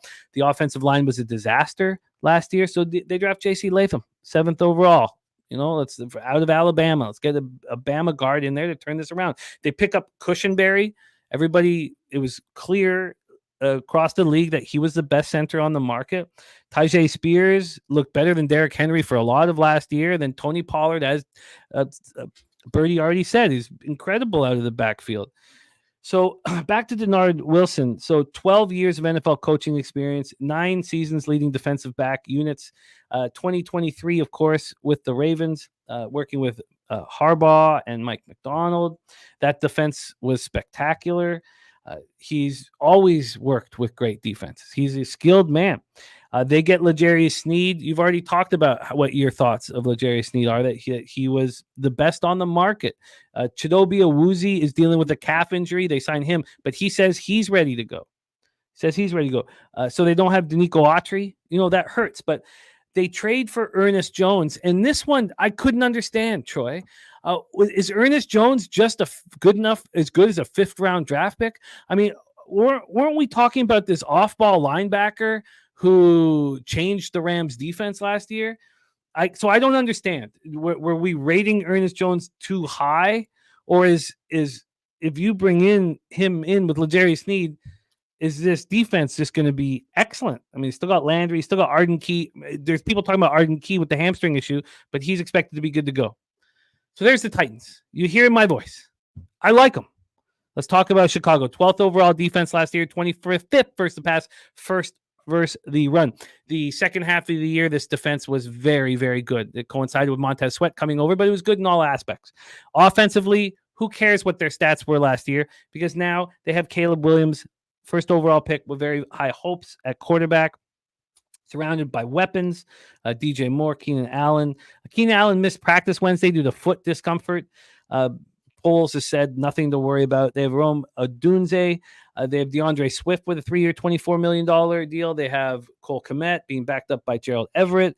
They have an offensive line that looks very strong. Shane Waldron comes in, offensive coordinator who was with Seattle for 3 years. We talked already about what this run defense did in the second half of the year. They looked very, very, very good. So, TJ Edwards, Tremaine Edmonds, there you go at linebacker, Jalen Johnson, Tyreek Stevenson, Kyler Gordon. You got Brisker and Byard at safety. Now, Brisker has returned to practice in a limited capacity. He's missed a lot of time. They say that he's on track, that he could return week 1. I don't know if you can count on him. You would know better than me, actually, Troy. You know this team inside and out. Take it away here. Titans, Bears. I can't wait to hear your breakdown. This one perplexed me right away because the first thing I do is I go and I as soon as I seen this line, this is pretty much the first game I looked at the line and considered it because it's the Chicago Bears from Chicago, right? Pinnacle opened this line at -5, which I usually take as a sign of weakness. But I'm not sure if that applies this early in the season, especially in week 1. And I'll tell you something, I don't know what to make of this yet. Maybe you could elaborate, help me figure it out. We haven't seen a line open at 5 or 5.5 in week 1 the past 2 seasons. In fact, we haven't seen a 5 or 5.5 opener at Pinnacle until week 6. So that's telling me that I'm not sure exactly what that's telling me right now. I'm definitely going to put some more thought into that. Mm-hmm. And I agree with you. I got more and more bullish the more I looked at this Titans game. When I came back around after looking at the initial market and started digging into it, I'm really high on some of the things that they did on their defense. I mean, obviously, I thought that, like you said, L'Jarius Sneed, I think he's the best coverage corner. He was the best one, definitely the best one on the market. And I think it's much needed because the secondary graded out as bottom 5 per PFF in 2023. And they were just as bad if you look at the numbers. And you talk about Ernest Jones for a 5th-round pick. What that tells me, I mean, we're consistently reminded that linebackers are being devalued in the NFL. I think what that's telling me is that the linebackers are a product of the defensive line and the secondary play. As they're kind of sandwiched in the middle, they're maybe a little bit less necessary. It's kind of a change of philosophy for defensive coordinators. And that's why in my power rankings, I weight D-line and DBs 2x, whereas the linebackers only get 1x, meaning their value. So it's hard to gauge exactly what this Titans defense will be, but I think they have the pieces to be successful. Offensively, it's hard to know what Will Levis could be when he's behind this offensive line, who, right now PFF has him slotted in at the 30th best in the NFL. I personally, looking at what I watched on tape from last season, was probably the worst offensive line in the NFL. It's really hard for me to get behind an offensive line that's that bad. But then you look at the other side of the ball, the Bears' defensive line, they don't grade out very strong. I do think they're underrated to some extent because you've seen how much they changed when Montez Sweat got into town. But PFS got him slotted at 27, which I think is pretty egregious. They have a lot of good young standouts that really stepped up and showed what they could do. And I think that maybe it's a little bit underrated. I'm not saying there's huge upside at the defensive line, but where I am saying there's huge upside for this Bears defense is the defensive backfield. I think that they might have one of the best defensive backfields in the NFL. I really believe that at full health, you need Brisker in there. But Jalen Johnson and Byard, I mean, those are 2 Pro Bowl caliber DBs right off the top. I think Brisker has a ton of upside. I think Ty Stevenson, I think they have some depth, some guys that aren't even listed at top of the depth chart. And you obviously got the generational talent at quarterback. And, I think, it's fair to be excited if you're a Bears fan, especially looking at what he did in preseason, especially looking at what's going on around him. We haven't seen this type of offense in Chicago in forever. As long as I've been alive, that's 100% the truth. And I think that they're definitely going to be, it's going to be hard to buy the Bears at any point in the season, especially because they come out the gates for some weak competition. So maybe they have a point where they drop off a cliff, they win, I don't know what it's going to be, but I haven't moved on this game. And I don't know if I will, but if I had to put a gun to my head and told me to make a bet right now, it would be on the Titans and the points. What about this total? Down to 42.5, up to 45.5. Callahan comes in with the Titans. I know that both these defenses are Well, if we see what the defense, if it's the same defense that we saw with the Bears in the second half, then we know it's already much improved. What's your first instinct on the total? Because now sitting with this game, and what I can't do is let my fandom start betting too many spots, even though we've been studying these spots for months, and my week 1 numbers have always been strong. But I would move on the over in this one, expecting some points and some highlights and some excitement in this game from both squads, and Levis to surprise us. We know Caleb Williams is going to be strong, but maybe Levis is a little better than we expected him to be, and we get over this total. With how, I mean, on one side of things, I'm like, yeah, it's total sticking to the over, but at the same time, I'm looking at the other side of things, whereas in weeks 1 and 2, the under is just such a strong play. Maybe that flips, maybe it can't last forever, right? So it's a little bit, you're kind of playing both sides of the fence there. I have no opinion on the total, to be honest. I actually think I'd probably bet the under. Well, I think the Titans are going to end up on my card. How much pressure is on Caleb Williams in the Chicago Bears? This will be the last thing, and then we'll move on. Because from an outsider, we don't know exactly what's going on in Chicago. How much pressure is on Caleb Williams and the Bears here, and Eberflus in week 1? It's a ridiculous amount of pressure. If you watch Hard Knocks, I mean, basically in the first 5 minutes of the first episode of Hard Knocks, they're playing the 90s Bulls theme music, drawing parallels to Michael Jordan. I mean, it was ridiculous. I mean, truly, the kid says he's not nervous. The way he acts, he just exudes confidence. So it's hard to say anything different, but the pressure is there. I mean, the perception from the Bears fandoms it's now, like, they're ready. I mean, they're always ready, right? There's always this type of hype in Chicago, but I don't think I've ever seen it this big. See, J-Dub says Titans, no Henry is buns. This is not the team that – this is not a fit for Derrick Henry. This is a fit for Pollard and Spears. Derrick Henry's perfect fit is over in Baltimore. This doesn't work for him. A weak offensive line, and like it's just this. I think it's an immobile quarterback. It's going to benefit both, I think, but it's going to be okay. So I don't know what to do with the total. I think the Titans are going to be bet by me. I don't know if it's tonight. I don't know if I need to sleep on it and sit with it a little longer. Keep an eye on that market move, but I think I want to now. Of course, the pressure can build up and explode like a powder keg, and the Bears can go off, and there could be a huge celebration in Soldier Field. That's possible, and I could be way wrong. Or this pressure can be very heavy in the early part of this season. We will see. I'm very, very interested in the Titans, and we've seen already from our cappers in the chat, Al Cervic moved on the Titans +4.5. I think was it Robert Franklin who also moved on? Yeah, Dougie Wise moved on. Al Cervic, Tennessee +4.5, the first bet he made this year.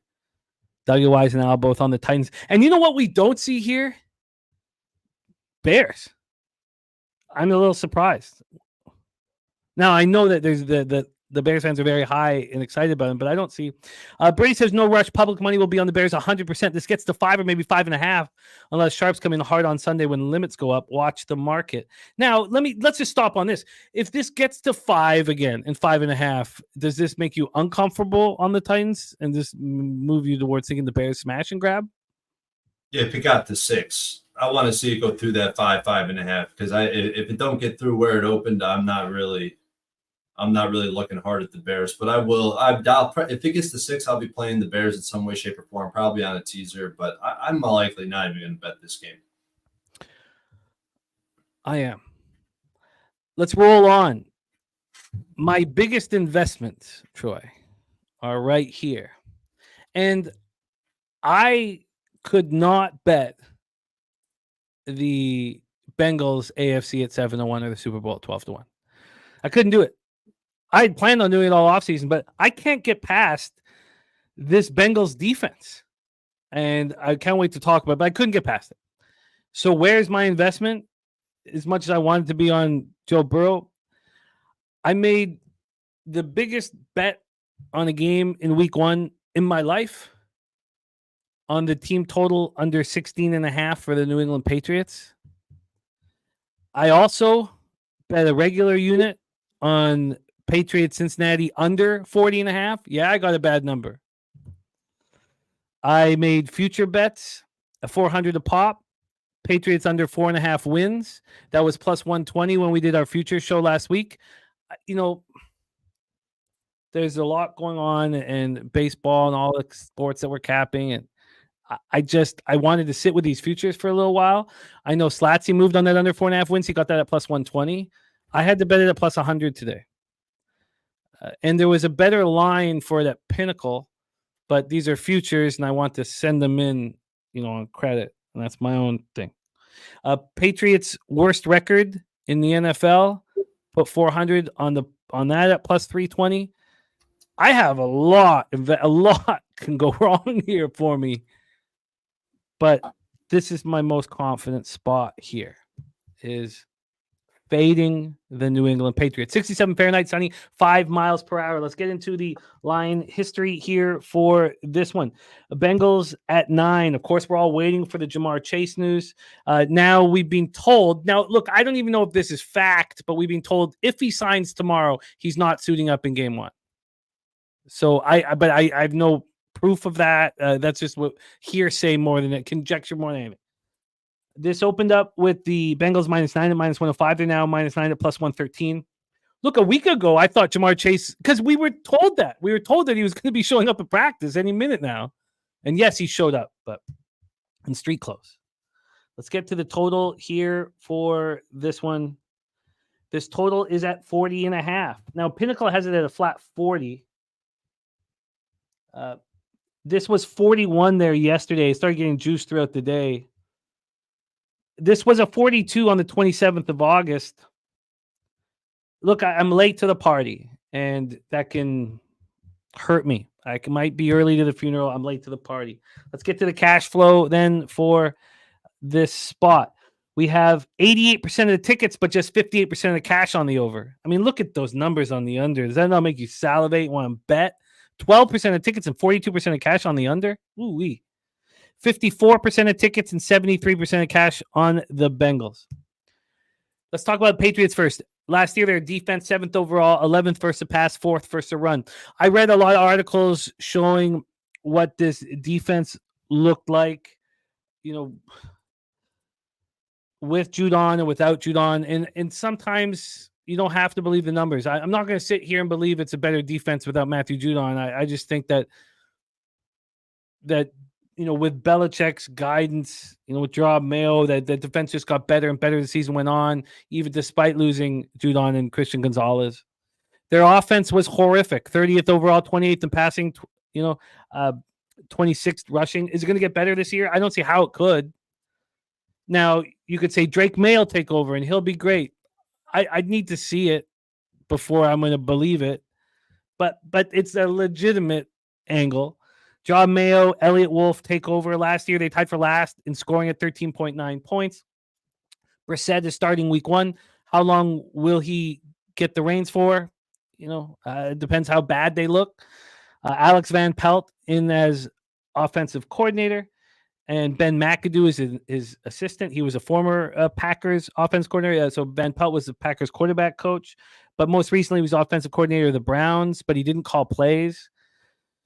And he knows Brissett well. So, Jalen Polk, 2nd round out of Washington. You got 4th round pick, Javon Baker out of UCF, Demario Douglas. Kendrick Bourne coming off the torn ACL. He's on the PUP list. He won't be available for 4 weeks. They bring in KJ Osborne, Ramondre Stevenson, and Antonio Gibson. Antonio Gibson has really done nothing but disappoint me in his career. They return 4 starters on the offensive line. There are question marks around left tackle. Judon gone. Barmore with the blood clots gone. DeMarcus Covington is going. This defense is going to have to be absolutely spectacular. And I just, even if they're spectacular, when are they going to, just be in some games here? And maybe Drake May will come in and change the storyline. the Bengals defense, 31st overall last year, 28th for the pass, and 26th versus the run. Where did it improve? Like the more I studied it, the more disappointed I got. I want to back Joe Burrow so badly in the futures market. I love him, but I can't do it. We don't really need to talk about their offense because that was an offense without Joe Burrow. Of course, Jamar Chase still looking for this record-breaking cash.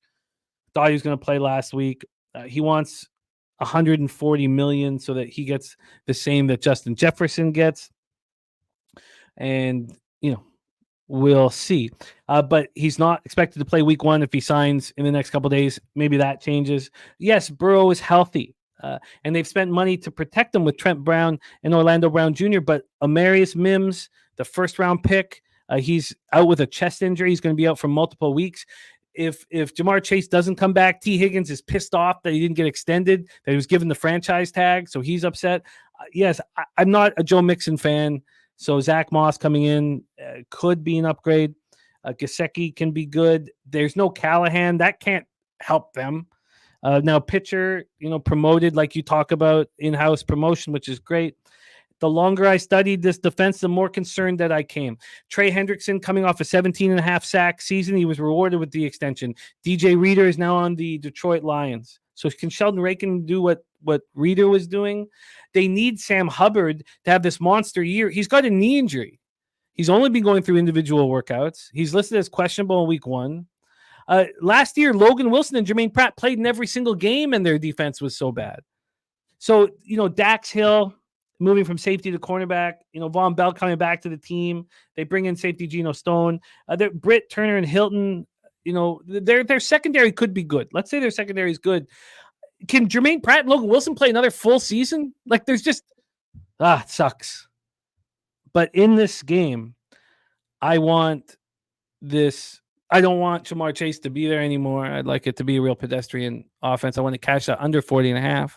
And I want Jacoby Brissett to do what he does. Pedestrian, check down, don't make mistakes. Let me cash this under 16.5 again. It's the biggest week 1 bet I've made in my life. Take it away, Troy. Patriots, Bengals. Well, you probably just sold me on the under. I'll get to that in a minute. But this Patriots offense, regardless of who starts at quarterback, I personally think they have a better chance with Brissett at quarterback. I think, especially if you're looking for a short-term option. But look at the talent around this guy. Their offensive line, 28th in the NFL. The talent at wide receiver is absolutely desolate. If KJ Osborne's your best offensive player, is your most established offensive player, you're going to have a problem. And Alex Van Pelt is, as offensive coordinator, he's the square peg in a round hole type of guy. I feel like he never runs out the right personnel that fits to his, what he has on offense. I just don't see how this offense could be successful in the NFL. I mean, obviously, Brissett at quarterback gives you a little bit better of a chance to maybe keep a game close, but they just don't have it. And they hired another defensive-minded head coach in the offseason. The game has changed. These defensive head coach hires have not been working out. And they do have some great individual talents, right? But this is largely just a bad defense. You got Christian Gonzalez. He's a Swiss Army knife. He's locked down, or he was prior to his injury. Jabril Peppers, I mean, he finally reached the potential that they thought he could last year. And then you got Jelani Tavai, linebacker. He's probably one of the best linebackers in terms of balance between run D and coverage. They do have some firepower, but I feel like they won't be able to hold their own in the trenches. I really don't. I mean, there's really nobody there that's exciting me, and I think that this Patriots team is going to be really bad. I really like your action on this team. And the Bengals, it's funny because one of the first things I was looking at, and I went back to it just to make sure. I mean, yeah, the Bengals defense, there's always concerns about Bengals defense, but even if you go back to when Joe Burrow and the Bengals made runs in the playoffs, their defense never finished top 10. I don't even think they finished top 15 in terms of PFF grades. So, but with a healthy Joe Burrow, this Bengals team, I mean, they're going to be elite. Look at what they were able to do with him in the lineup last year. They beat teams like the 49ers and the Bills, and not only did they beat them, they handled them. I think that Joe Burrow is probably the quarterback in the NFL that can really contend with Mahomes as the best in class. They did improve at offensive line a little bit finally after leaving Joe for the scraps for a couple of years. And the skill group, who knows what's going to happen with Chase or in week one. Higgins is obviously pretty good. I think that they'll have enough offense to succeed against this Patriots team. What I did find is I found a perfect teaser leg, manipulating the database a little bit. And even if you looking at ATS, home team that closes between 8 and 9, and the total moves towards the under. The home team is 5-1 ATS, 6-0 straight up, and 5-1 to the under. And I think that this total moving to the under in this price range is pretty telling of what to expect here. I did move on a teaser. Bengals -2.5, Colts +8.5. That's -120. And I'm going to be adding the under right now. Let's see what number I could get. Bengals -2.5. Wow, is that ever? That's one hell of a teaser leg right there. And Colts +8.5. Colts is our next game. Troy also adding the under. I could get what do you got? I got a 40.5 -105. Yes, I got 40.5. I believe you got a better line than I did. I think I got -108. Yeah, under 40.5 -108. Wait, let's see. It says it's at -105. I don't know. Oh, get it. Go lock it. Got it. Let's see. I even thought of taking the 41. I think it was -117 at the time. And I was like, why? Stop it. Just what it makes me more comfortable to press the button. So this is huge. This is but I also know that for survivor pools, a lot of looks towards the Bengals. And I ended up 40.5. It's -110. -110. Okay. 40.5 -110. I would like to have futures on the Bengals. I'm with you. I had futures on the Bengals last year, and it cost me. Now it cost me because Joe got hurt. It probably was a fine year to be on the Bengals, but it is what it is. So we roll here. Brady says, is there a world where the Bengals just root them here? Didn't they blow a big lead a few years back, got hammered for it? I don't think the Bengals stop scoring. And Saturated says, how are the Patriots scoring? Look, I like the Patriots team total under 16.5. It was very expensive. It was -137. I could have got the 13.5, at a much better price, +105. But I decided to move on the 16.5 and just bet more. This is the most I've ever bet on a week one football game in my life. On that single bet, as a single straight bet, it's the most I ever bet in week one. All right, let's roll on.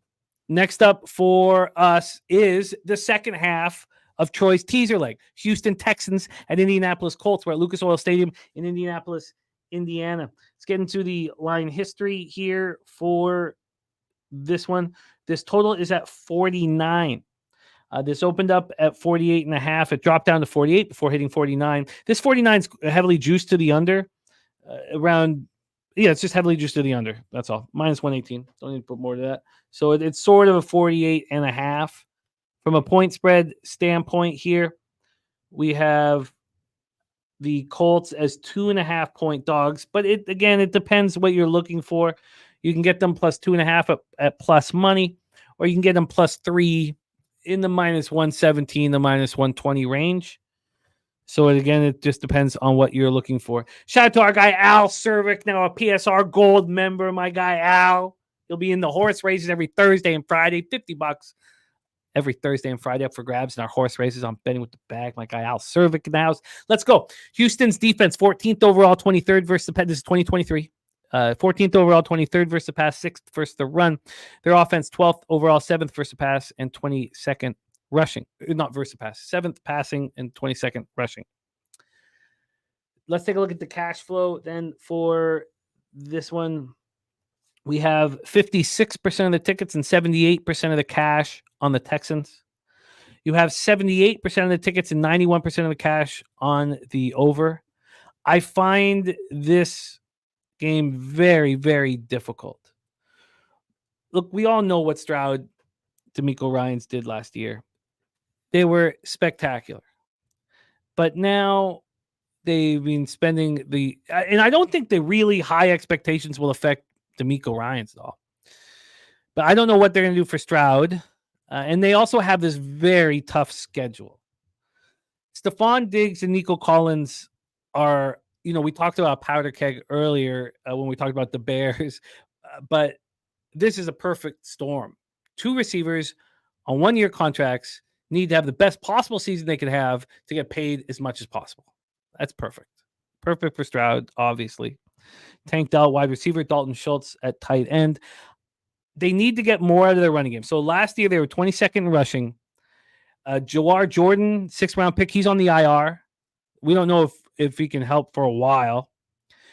I do not think that Joe Mixon and Dameon Pierce together will add to that rushing attack.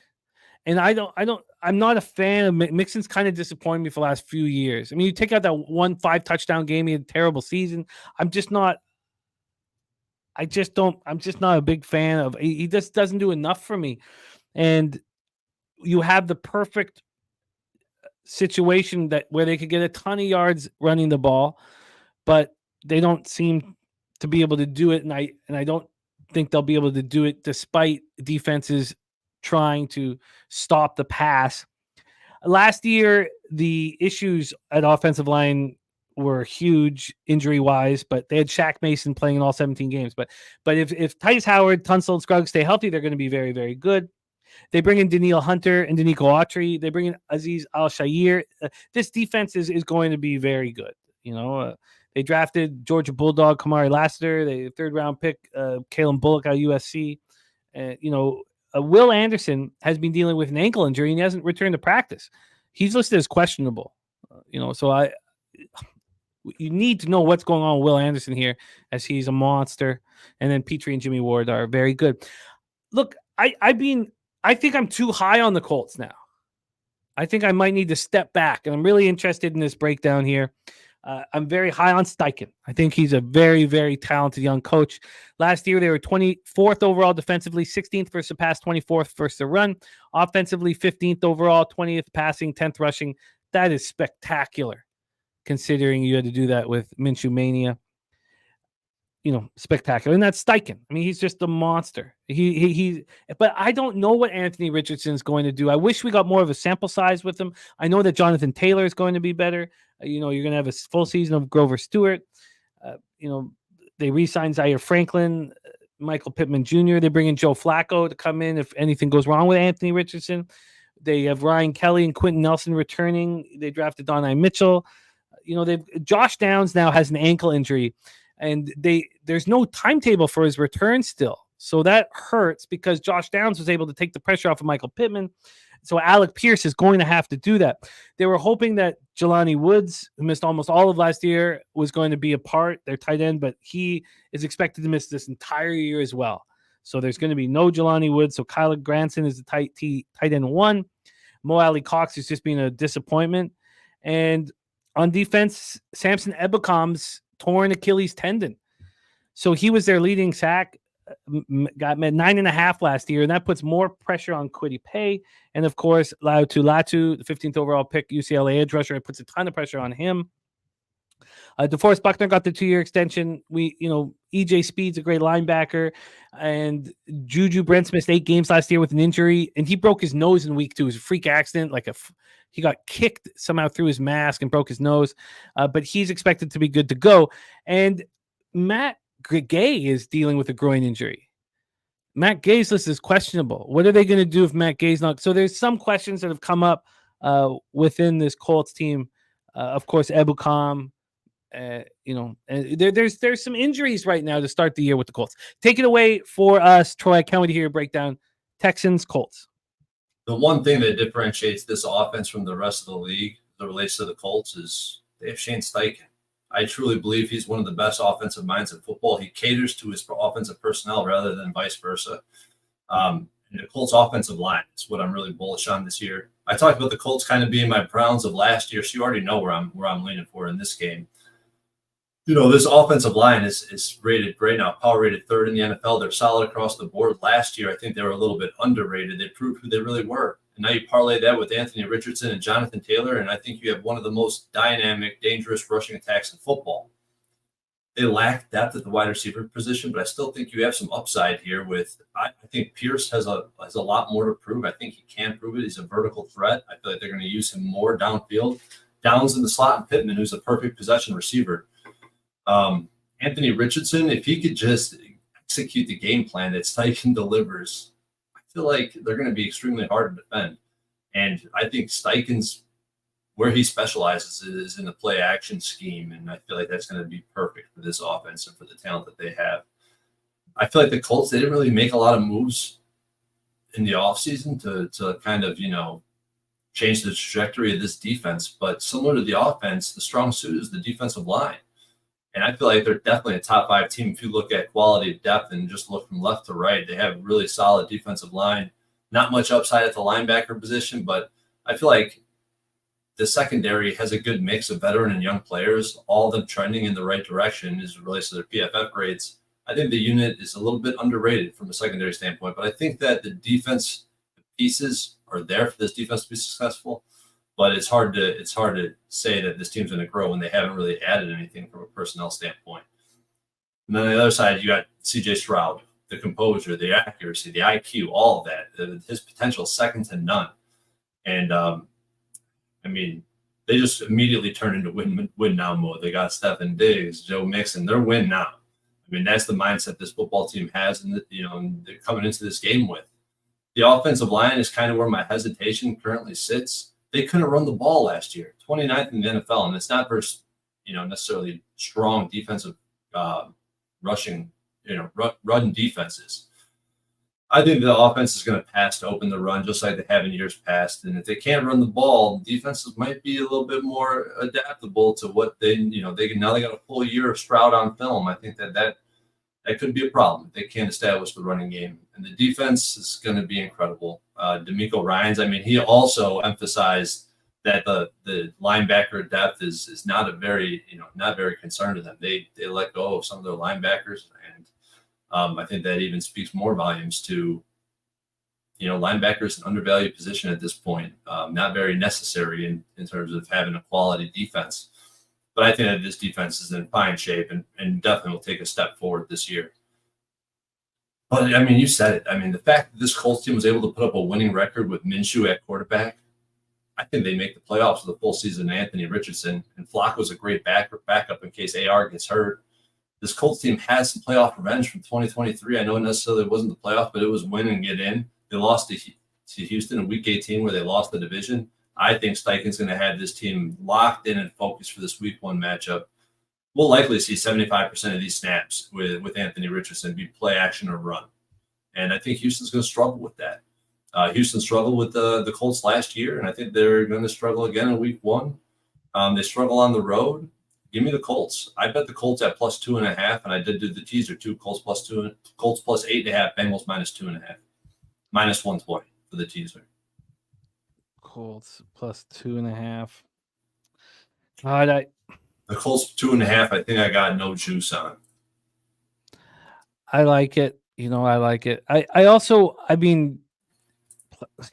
hesitating with the Colts to make the playoffs at plus 140.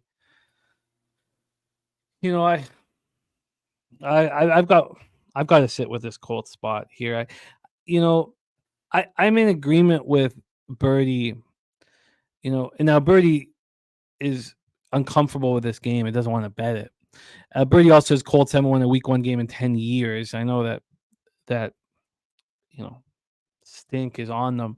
But Birdie says the line is telling, in my opinion. We see so many teams that are public darlings have inflated numbers. Why is the most hyped team in the NFL not a 3 here? And, it's because of Lucas Oil, I imagine, is playing in that very tough environment. But, do you think does this close at 2.5 at minus 110 at a pick'em? Like if this was to close at 3, would you want to bet it again, or would it make you really uncomfortable? I probably wouldn't bet it again. It'd make me more uncomfortable, but I think that in Week 1, Week 2, I'm less. I don't want to see it close at 3. I'm not going to try to cut myself any slack. I don't want to see this damn thing close at 3. I'm already concerned about where it currently sits. because it moves I feel very strong though, Jim. I feel very strong about this Colts team. Where regardless of what the database says, I'm going to be on this team. So, give me your expectation. I know this is a very difficult question, but give me your Anthony Richardson expectations. I mean, does he throw for 20 touchdowns this year? Let's say he's healthy.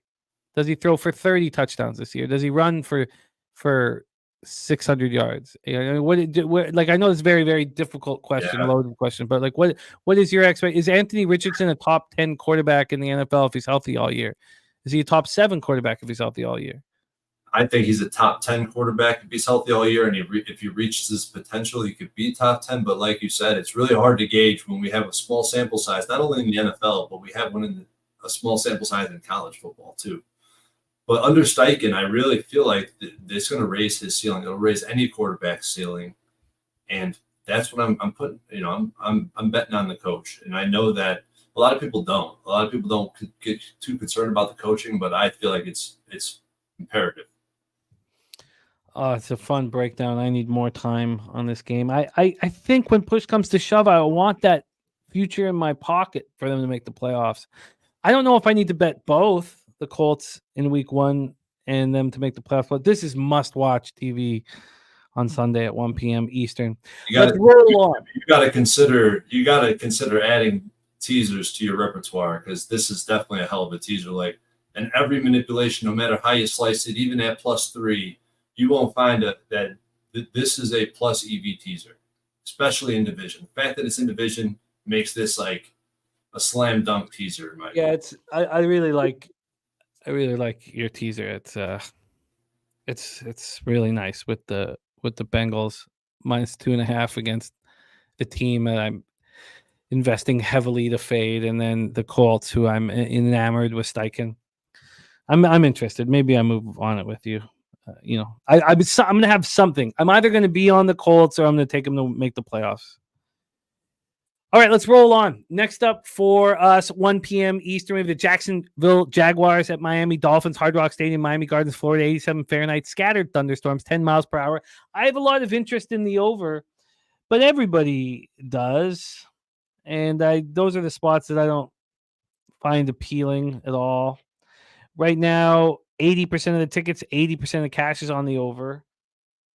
42% of the tickets, 65% of the cash is on the Dolphins. Dolphins right now, they opened up at -3.5 at -103. This 3.5 is now +104. So Jacksonville +3.5 has moved 8 cents from -107 to -115. Then we have the total. This total right now is sitting at 49.5 at Pinnacle. It's not a real 49.5. When this opened, it was a real 49.5. It's -107 to the over. Now it's +102 to the over. That's not appealing, even though, first look, I think points will be scored. That's a pretty easy thing to say.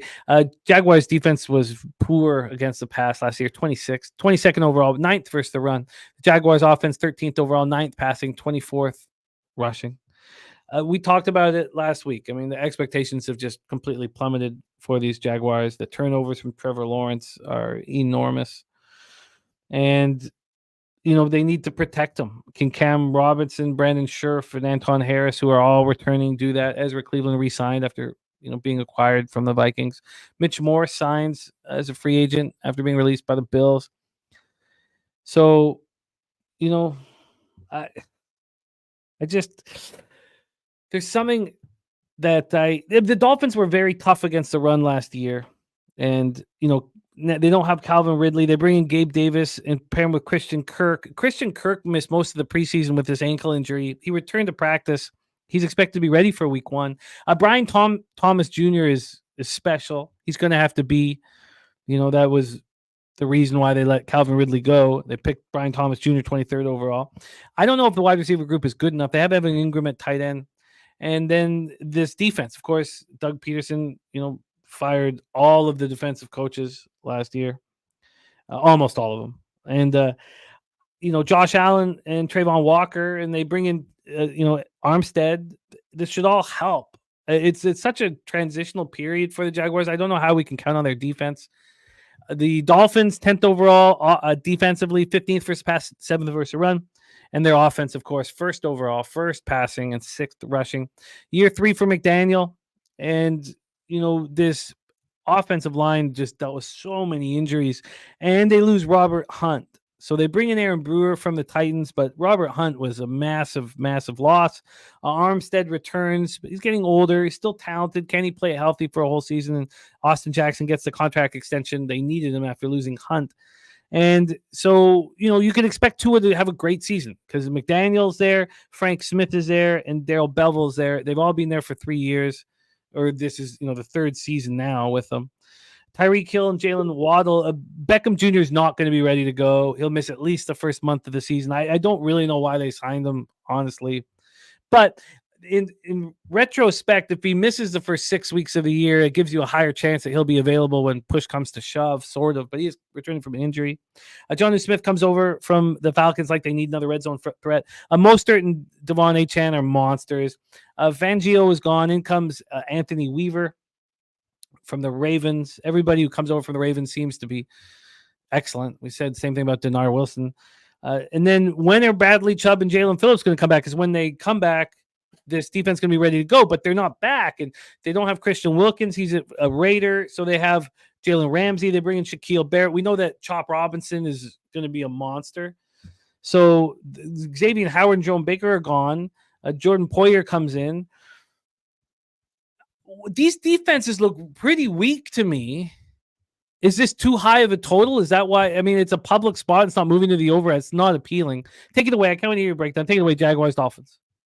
This was a really tough one for me. The Dolphins, I always try to – it's really hard to bet on a Dolphins game without knowing exactly where their opponent is at, where they rank amongst the NFL, because I don't know what to expect from the Jacksonville Jaguars. I mean, I was calling for the bear market last year, and I don't know exactly what we're going to get this year. I mean, I feel like Trevor Lawrence has been behind this awful offensive line, this rigid offensive scheme, which is underwhelming. I mean, what's his saturated in chat says Trevor Lawrence is boring. This whole offensive scheme is boring. They can't run the football. They were 21st in pass block last year and 32nd in run blocking. The skill players are just offer more mediocrity. Christian Kirk is your best receiver.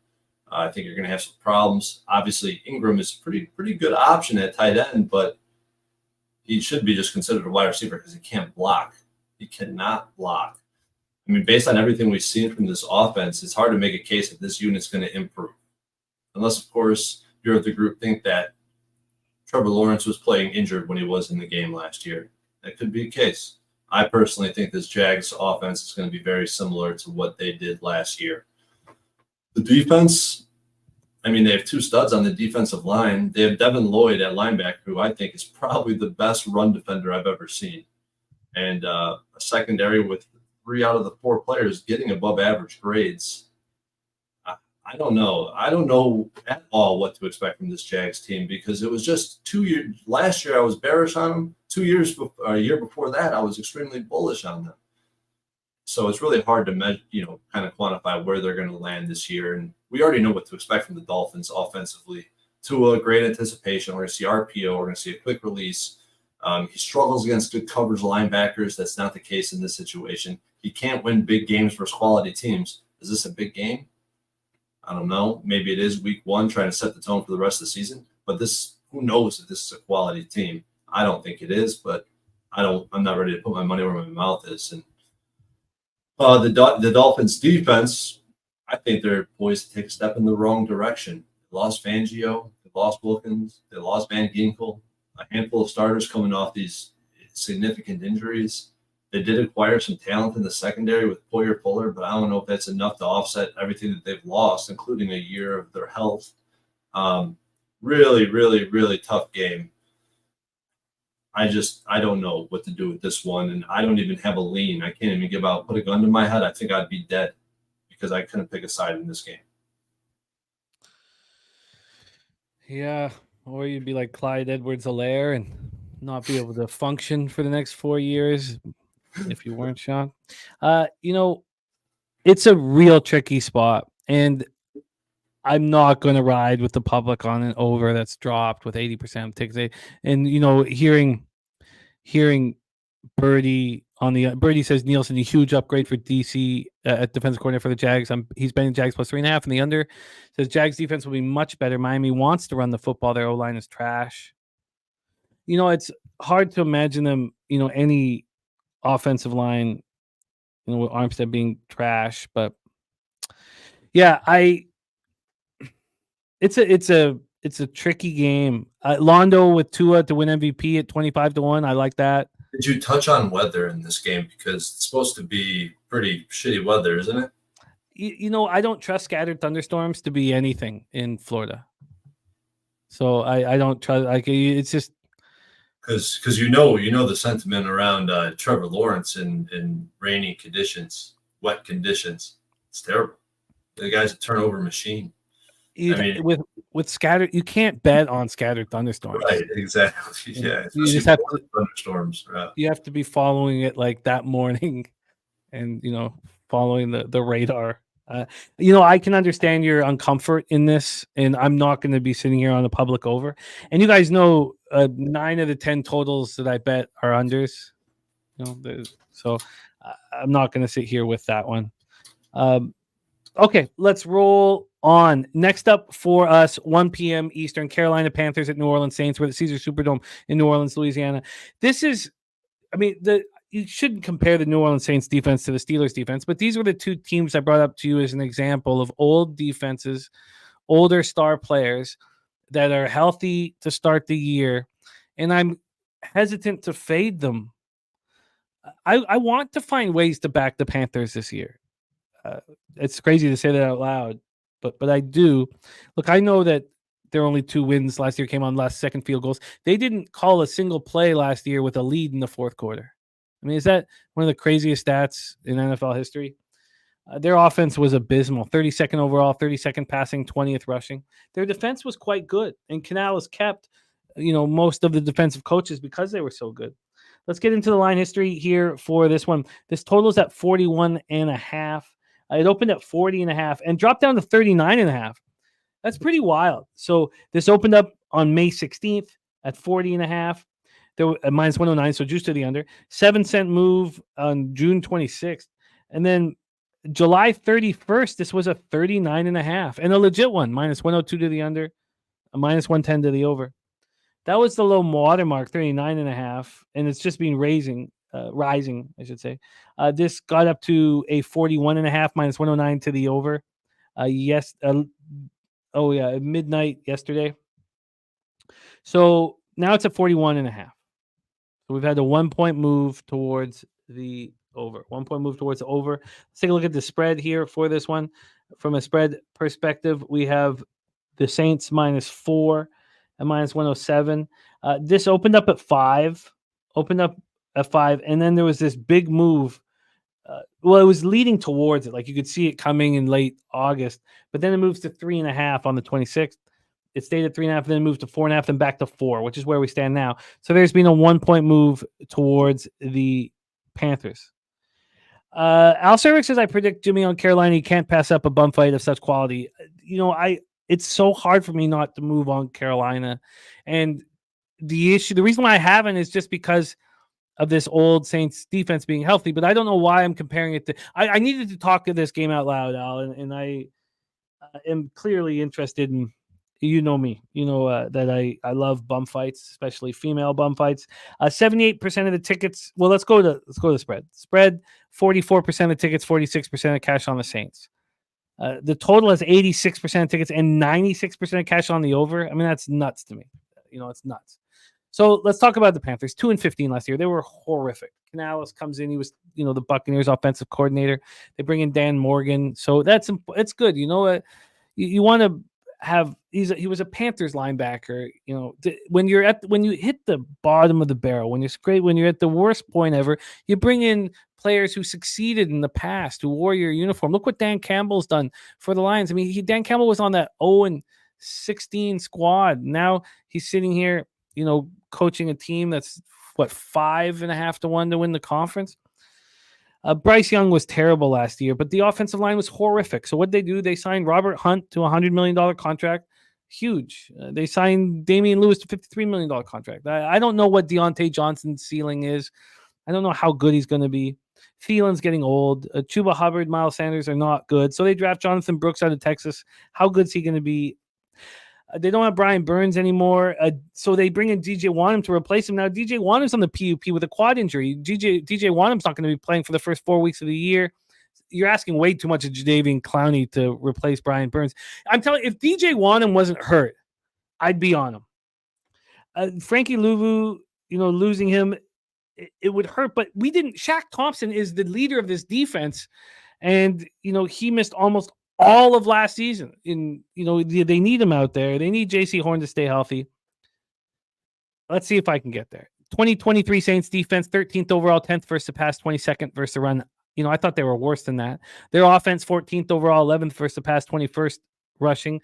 We talked about how the last 4 or 5 games, Derek Carr, played pretty well. And that's the reason basically why he's still there. But they still fired Peter Carmichael. So Clint Kubiak, Gary's son, takes over. I have no trust in Derek Carr whatsoever. Rashid Shaheed backing up Chris Olave. He missed almost all the preseason with a toe injury. He says he's as fast as he's ever been.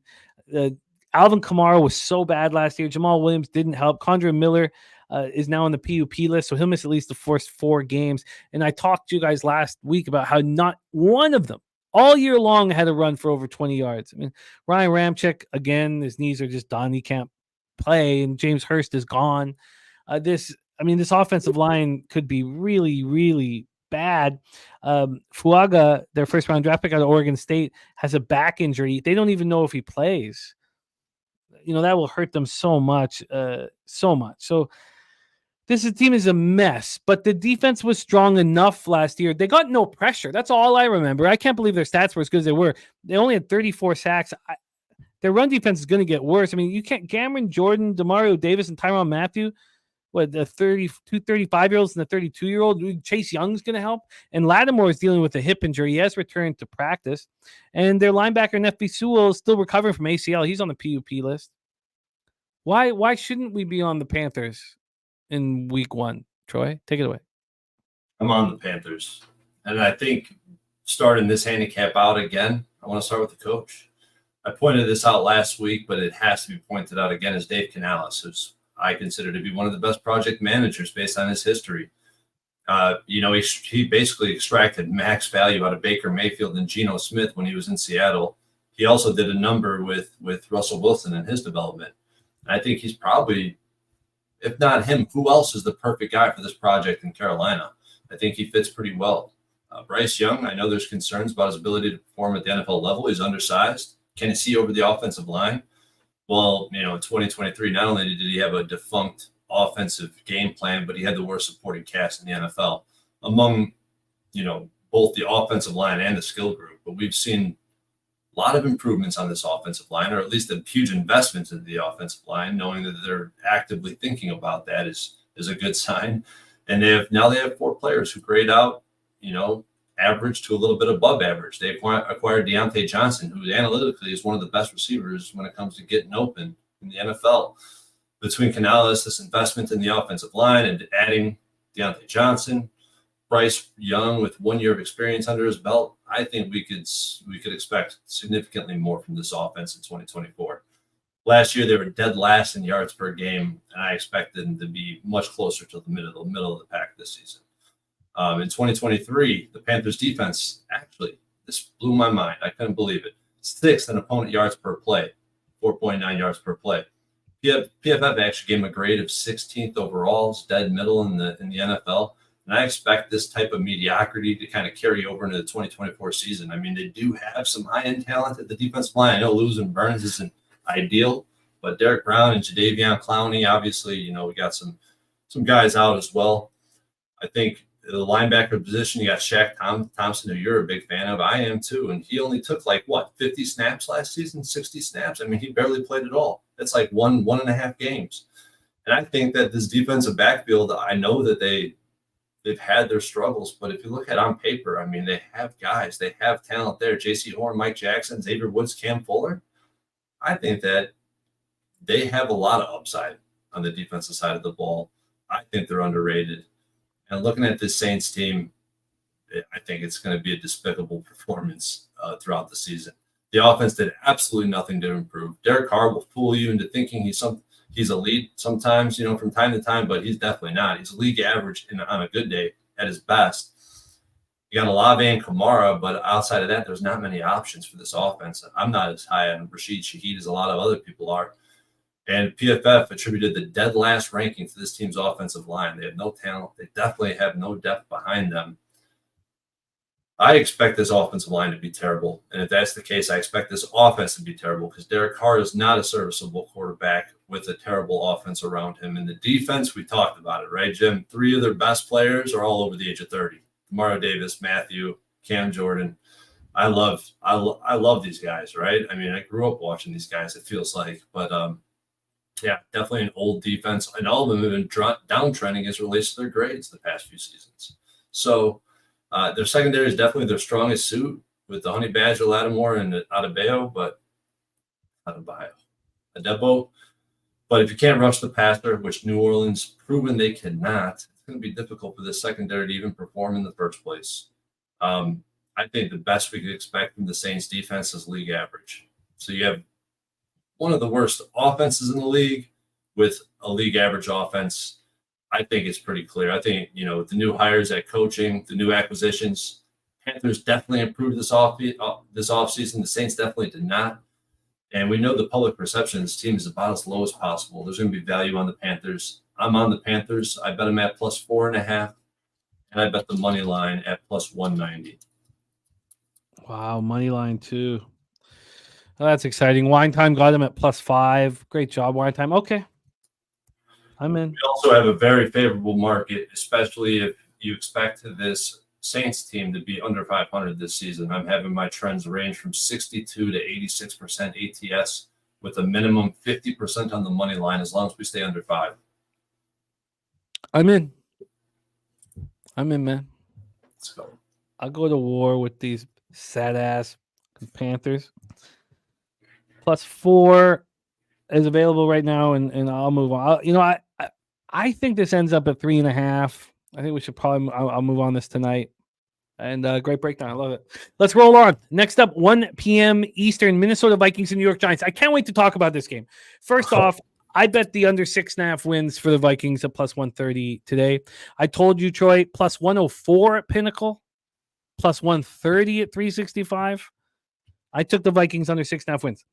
I've been driving a lot over the last few days, listening to ESPN radio, and the everybody coming together and just dumping on the Giants, how bad the Giants are going to be, the laughing stock of the NFL, completely writing them off, not even bothering to break them down. It's gone too far. I honestly think that. And I want to find an opportunity to back the Giants. Well, this would be the one. But the Vikings have gone from dog to favorite in this one. It's hard for me to possibly comprehend how that could happen. I can't.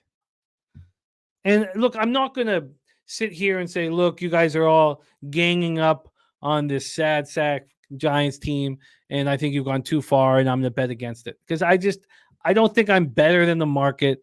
If the market's going to take the Giants from favorite to dog at home in year 3 with Daboll, then I'll just stay off of it, I guess. But I cannot comprehend how this has happened. I can't. With you, man. Right there with you. It's just shocking. It's like I could not. And then, literally, they're a laughing stock on the radio. Like, no team is made fun of more than the Giants. And it's gone too far, I believe. This opened up with the Giants -1 at -108. They are now +1 at even money or plus 1.5. You probably get a better idea if we talk about the money line, which I'll get into now. From a money line standpoint, the Giants are plus 107.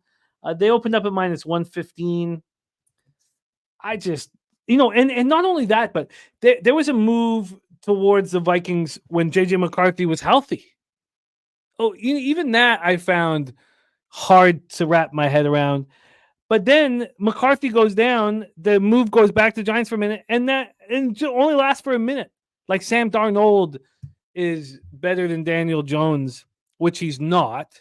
Look, I'm not a Danny Dimes fan at all, but if you have one game, who is going to take Sam Darnold? Haven't we seen enough of a sample size of this guy that you would, man, now you could say Danny Dimes coming off injury and all that stuff, but I can't believe, like, it's like you see the kid getting picked on and you're like, you want to, that's what it felt like listening to the radio for the last little while. I don't care about the Giants, but good God, they're just getting hammered. This opens up at 41.5. It's now a 41. It's juiced to the over. So there's not real market move. Big Show Picks putting up our capper contest link. Thank you, Big Show. We talked about it off the top of the show. We're very excited about our $100 cappers contest.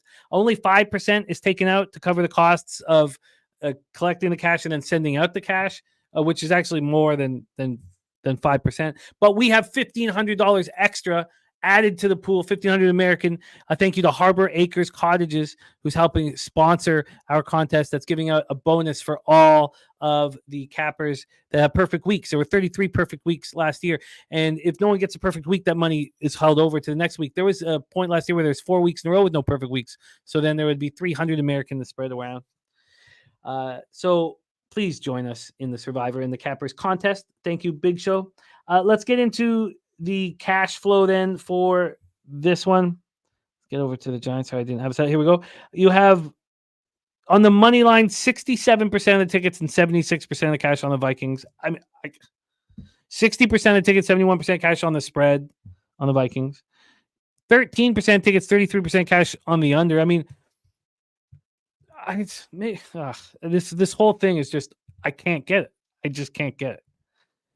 Birdie says Giants lost by 50 points last year in game 1. Mini outclasses them in weapons everywhere, and that's saying something because that mini secondary is pretty bad. Last year, the 2023 Vikings defense 16th overall, 24th versus the pass, 8th versus the run. The Vikings offense, we don't even need to talk about it last year because it's very different this year. Darnold, 21-35 in his career as a starter. He has Justin Jefferson. Well, what else? Addison has the ankle injury since mid-August. He just returned to practice. He's listed as questionable. It's unclear if he's good to go. We knew TJ Hawkinson. He will be a weapon for them at some point, but he's on the PUP list. He won't be available to week 5 at the earliest. That puts him in that October 6th game against the Jets in London, but I don't think he'll be back by then. So Josh Oliver is listed on the top of the depth chart at tight end. Johnny Munt is right there too. I mean, these are really weak weapons. Aaron Jones comes over from the Packers. He'll be an upgrade. This running back group was horrific last year. 7 rushing touchdowns on the season. Christian Darrisaw, left tackle. Brian O'Neill, right tackle. Brian Flores, second year's defensive coordinator. Look, he did an excellent job last year, but no Danielle Hunter and DJ Wanham. Greenard comes in, and Van Ginkel comes in. So the defense is going to be good. They got co-player of the year in the SEC, Dallas Turner. Blake Cashman had finger surgery mid-August. He comes over from Houston. He's expected to be available. And then this front of this defense is so weak. I mean, Jerry Tillery's banged up right now as well, but I mean, it's just very, very, very weak. I don't. They have a strength at safety with, Harrison Smith, who's 13th season. How long is he going to stay healthy? And Cameron Bynum. I'm not a believer at all. Under 6.5 wins at plus 130. I really like. Then the Giants defense last year, 27th overall, 19th first pass, 29th first run. Their offense, 29th overall, 31st passing, 16th rushing. Third year. Joe Schoen. I mean, I don't know how he can still be a general manager. And Brian Daboll there, year 2 of $160 million 4-year extension on Danny Dimes. I mean, who thinks Singletary can replace Barkley? Neighbors is going to be a monster. Runyon and Stinney are brought in to help the offensive line. Look, this team is not good, but you know what they are going to be able to do is pressure the quarterback. When I'm surprised Birdie thinks that even the front 6 or front 7 or the pass rush is stronger for the Vikings than the Giants. You can say that they have a much better defensive coordinator, but look at the guys here: Brian Burns, Kayvon Thibodeau. Look, it sucks they don't have McKinney. This team's bad, but they have a pass rush. I'm not going to be better than the market. If the market turns a team from dog and I'll just sit back and do nothing. but I want to hear your plan on this one.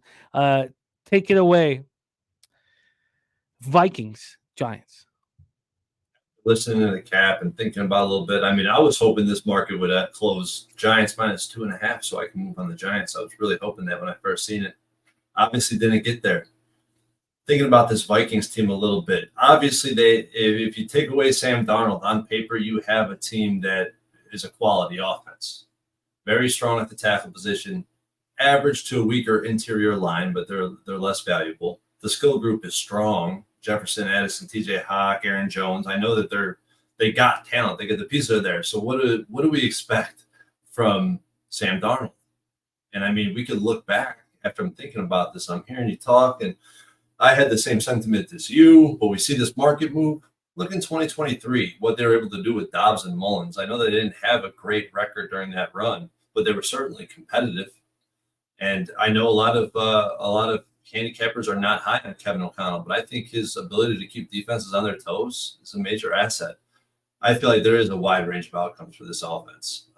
They could be terrible. Sam Darnold under pressure historically has been awful, but it's just that it's definitely a low ceiling with Darnold. But I still believe that this Vikings offense might not be as bad as we think just because of Sam Darnold. And the defense, Brian Flores, I mean, we talked about it ad nauseum last year.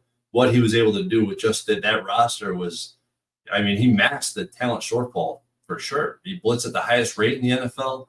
I mean, so the team graded out as one of the worst teams in the NFL, way below average as it relates to run defense, pass rush, and coverage in 2023. But they were 12th in yards allowed per play. Bad individual play saved by a superior scheme from Flores. Who knows what to expect from this Vikings team, but they were able to do what they did last year under very similar circumstances, and they were competitive. And the Giants, on the other hand, they just weren't competitive. I mean, their offense graded out as 31st, 29th in yards per game. I mean, would that have been different with Daniel Jones at quarterback? Maybe slightly better? I just don't know what to expect in this game anymore. I was leaning towards the Giants. The more I sat with this and looked at the market and see the trends that favor the Vikings in this game, it's hard not to want to bet the Vikings right now. The problem is that they're very public and it's a week. I probably won't move on this game, but if I had to move, it would certainly be on Vikings. Dog to favorite is a great angle. We don't even need to cap it. Yeah, I get it. I'm not going to say I'm better than the market, so I'm going to let it go. Are points going to be scored in this game? If we think that this Vikings defense is going to be strong because Flores is running it, and then how does Darnold and this offense score? I mean, is Justin Jefferson so spectacular that he can take this journeyman quarterback and, is Jefferson still capable of catching for 130 yards and 2 touchdowns here? I mean, there's only one play for me based on this market, and that would be towards the under, because I know that not in this price range, and you got the dog flip into a favorite, it has favored the under. It's a 10-game sample. It's a small sample because it's a rare market, but it's 7-3 to the under. All the trends that I talked about are in play on the under, especially early in the season. Line moving towards the under. It's under or pass. I definitely think under's in play. Yeah, I'm going to be watching this sad-ass football game. And, is this – Sam Darnold is not just going to destroy this secondary, even though it looks very weak. Very, very weak. And if you have a pass rush, a good pass rush, you can make a weak secondary look serviceable. And if that strong pass rush is going up against Sam Darnold, then I'm interested in the under. In the under. And if you look at the sample, when dog flips up the favorites, we have an average total in the game 8 points below the average total being set, meaning like it's a huge drop off, right? The line isn't very efficient where it currently sits based on this market. It could go way under the total. All the unders are in play. I'm going to be looking at that. This is going to be my first thing I look at probably after I'm the interested. show. I'm interested in right now. What was that? A penny here can get a 41.5 at a decent price, which was what it opened at, which won't stay at. Okay, I'm interested. Very, very. What's the weather again? Oh no, it's in Minnesota. What am I talking about? Oh no, it's in New York. Yeah, 71 Fahrenheit, partly cloudy, 9 miles per hour. Yeah, I'm in. I'm gonna move on the under in that one. I don't get it. Al Cervix says next bum fight. Yes, 4:05 p.m. Eastern. Las Vegas Raiders at the LA Chargers. We're at SoFi Stadium. Beautiful place to watch a football game. My pops will be there. Season ticket holder for the Chargers. 2023 Raiders defense 15th overall, 12th versus the pass, 21st versus the run. Raiders offense 27th overall, 23rd passing, 30th rushing. You know, I just can't fathom that this, you have this coach for the Raiders that they're willing to go through a wall for. They will smash through a concrete wall for. So why don't you guys draft a quarterback that you if you have to trade up, do whatever you can to draft a quarterback that you believe in, and then start rebuilding. Minshew mania, do you really want a serviceable, why waste a year? Why have everybody just waste a year here? And that's what it feels like it's going to happen in Las Vegas. This total is at 40. It's come down from 43.5. Now, you could have got this at 42.5. A week ago. So that's gone, not to come back. So I'm not going to worry about that. That's gone. Not going to worry about this under. And then from a point spread standpoint, Chargers are sitting -3, and that's at -102. They opened up at 3.5. I mean, that's a big move down to 3. Also, this +3 for Las Vegas is -108. It's juiced towards them. So it's a pretty legitimate move towards these Raiders. From a cash flow standpoint here, we get to the afternoon action. We made it through the 1 o'clock games. We'll speed up. We'll get out of here in about by 11. We have 33% of tickets, 34% of cash on the Chargers. The Raiders are public. 86% of tickets and 66% cash on the over, and it's dropped to 40.5. Obviously, the under is very, very sharp. And you have Devontae Adams, a legit weapon from Minshew. This team only scored 19.5 points per game last year. Luke Getsy, a former Bears offensive coordinator. Brock Bowers been dealing with his foot injury. He says he's good to go. We're going to see a ton of 2 tight end sets. It's good that, that he's healthy. We were wondering whether he'd be good to go. They draft Jackson Powers-Johnson in the 2nd round. This left side of the offensive line is very strong. It's the right side that's questionable. Left side's got Miller, Parham, and Andrew James at center. Jacoby Meyer across from Devontae Adams. That's nice. Zamir White. I like him getting the opportunity. I get all of this. This defense was much improved last year. You bring in Christian Wilkins, an interior defensive lineman, to help Max Crosby, who's an absolute monster. They did not get enough out of Tyree Wilson last year. Maybe they can this year. The secondary features really good, strong, young cornerbacks. They have a nice linebacking tandem in Diablo and Spillane. It's just, I don't get the choices at quarterback here. 2023 Chargers defense, 28th overall, 30th versus pass, 17th versus the run. 2023 Chargers offense, 18th overall, 13th passing, 25th in rushing.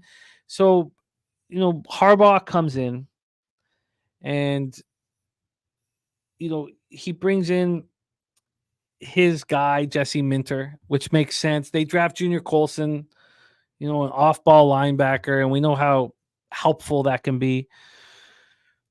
Obviously, Brandon Staley was such an ass clown that these moves were important, and I really like, drafting Alt 5th overall just to show everybody that we're going to go back to the basics, because everything that's gone down here has been a train wreck. Let's go back to the basics. Let's protect our prized possession at quarterback. They bring in Gus Edwards and J.K. Dobbins. Let's Eckler go. They have Will Dissly to block. All of this makes sense. Now, Herbert's been dealing with plantar fasciitis. We have to keep an eye on it. He says it's no longer an issue. You know how long that can stick with you.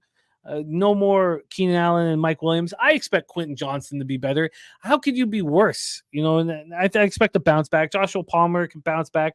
DJ Shark's dealing with a hip injury. He may not be able to go. Ladd McConkey ready to roll, though, in the slot. They signed Hayden Hurst. The offensive line looks stronger. And Minter's defense, looks stronger. Joey Bosa claims he's healthy. He doesn't have the club on his left hand anymore. He broke that hand. So he's recovered. You got Dupree and Poona Ford coming in. Kendricks is banged up, but they say he's going to be able to play. Derwin James hated playing in Staley's defense, so maybe he is a much, much better year. Maybe remember why he was so highly thought of. Take it away for us here, Troy. Raiders, Chargers. Yeah, I don't love this 3:00 slate that much, this middle afternoon slate, but I'll definitely give you what I do got. Obviously we have an instant coaching upgrade and the team improves instantly with Staley getting out of Dodge. I mean, the defense was just pitiful last year. I talk about it, remind you, every freaking snap. Before every snap, there was a fire drill to get lined up. Nobody was lined up correctly. People are pointing at each other, throwing up their arms. We won't see any of that moving forward, I don't believe. And with some of the big name players, on paper, this defense is still solid. I mean, you talked about them. I think the defensive backfield has a bunch of room for improvement. Khalil Mack and Joey Bosa Khalil Mack didn't have much of a down year, but Joey Bosa was nothing like he used to be. He was clearly a different player. And under new coaching, new leadership, this defense should be massively improved. Now, to what extent, it's hard to quantify, but we'll let it play out. I still believe in Herbert. I know, at some point you're a product of your environment with terrible coaching and terrible leadership that's going to rub off on your franchise quarterback. I think he is a top 10 NFL quarterback, given the right circumstances, easily. They invested in their offensive line. I think they might have two of the best tackles in the NFL. We'll see. I know that the rookie that they drafted is highly touted. So we'll see how that develops. Two young receivers that I believe in, Quentin Johnson, Ladd McConkey. The two running backs, not that big of a deal. But I think that this offense should be fine under new leadership and with Herbert at quarterback. On the Raiders side, that it's kind of where I've been leaning, especially watching this market develop. You got Minshew as the golden standard for a backup quarterback in the NFL, but now he's your starter. He could potentially be starting caliber. I mean, he has a little bit of upside, but his decision-making, down and distance decision-making specifically, he's proven to fail. Just like Luke Getsy, the new offensive coordinator, has proven to be a failure. But so I'm not high on this Raiders offense at all. The one group that stands out to me is their slot is 19th in the power ratings. I see top 10 potential. I think they're strong at tackle, they're strong at center. They have a good baseline foundation for their offensive line. They drafted 2 linemen in the first 2 rounds. I think that this offensive line is going to be really good for a few years to come. But I'm just not very high on this offense, especially with Getsy. I don't know if he's going to be able to pull it all together. I don't believe he will. And I think the Raiders defense, I think they had an impressive 2023. PFF had him at 9th overall. No players really grading out below average. They're obviously strong on the front with Crosby, Kuntz, and Wilkins. A secondary with plenty of upside. This is a Raiders or pass for me, especially in this divisional matchup in week 1. Line's moving towards them. This is a Raiders or pass, but I don't feel comfortable moving on it. I probably don't feel comfortable moving on it because of how much sorrow this Chargers team brought me last year. And I just will wait and get more information before I invest in this Chargers games. The under, I should have bet. I should have bet at 42.5. Sometimes in week 1, it's funny. I shouldn't have let this go in week 1. Maybe it's just so caught up in CFL right now or in NCAA football starting. I should have moved on this 42.5. I had the opportunity to. Now it's a 40.5. It's clearly the sharp look. That was a mistake. A mistake I'll have to live with, but I understand the under. Ron Crawford, spreadsheet play of the day is the Raiders plus 3.5. We all watch spreadsheet deliver time and time again. And Birdie saying, I think you need that hook to move on the Raiders. And I think that makes sense to me. I'll be keeping an eye on the line in total, but I made a mistake. I wish I was already on this under, and I'm not going to move on it now. Let's roll on to Lumen Field at Seattle, Washington. Denver Broncos at Seattle Seahawks. 69 Fahrenheit, cloudy, 5 miles per hour. Take a look at the line history here for this one. We have Seattle sitting -6 and -104. This opened up at 5 and it was moving towards the Seahawks immediately. And we're talking in May and June, it was moving. This got juiced to -5, -121. There'd been 11 cents of movement back in June 8th. Then there was slight movement away from them, but stayed at the 5. But then all of a sudden, Denver, was looking like it was becoming juice. But that ended on the 26th of August. At that point, the juice started moving back towards the Seahawks. They moved to 5, and then on the 27th of August to 5.5, and then on the 2nd of September, yesterday at 11:04 a.m., they moved to 6. That 6 has taken a couple cents since then. It's -6 and -104, 1 point move towards the Seattle Seahawks. Let's take a look at the total here in this one. We have it sitting at a 42, -111 to the under. There'd be no move. 7 cents of movement. There had been 13 cents of movement, but that was in July. 7 cents of movement right now to the under. Let's take a look at the cash flow here for the Seahawks spot. Siggy Ball's leaning towards the Seahawks. Dougie Y's already on the Seahawks. And Football Bet says Seahawks going to smash them. Take a look at the cash flow then for this one.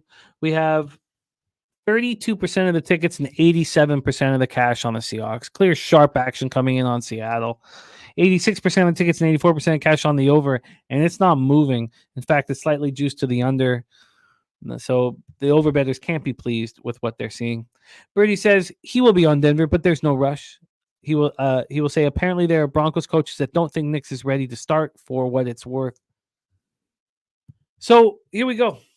Broncos, 29th overall defense last year, 22nd versus pass, 30th versus the run. Their offense, 26th overall, 24th passing, 18th rushing.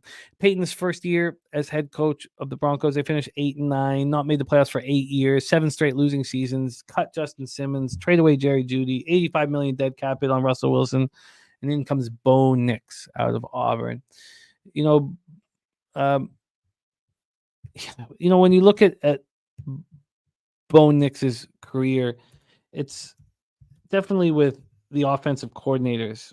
That's what he just seemed like a different offensive coordinator in Oregon. He just seemed like a different quarterback. That's what an offensive coordinator can do.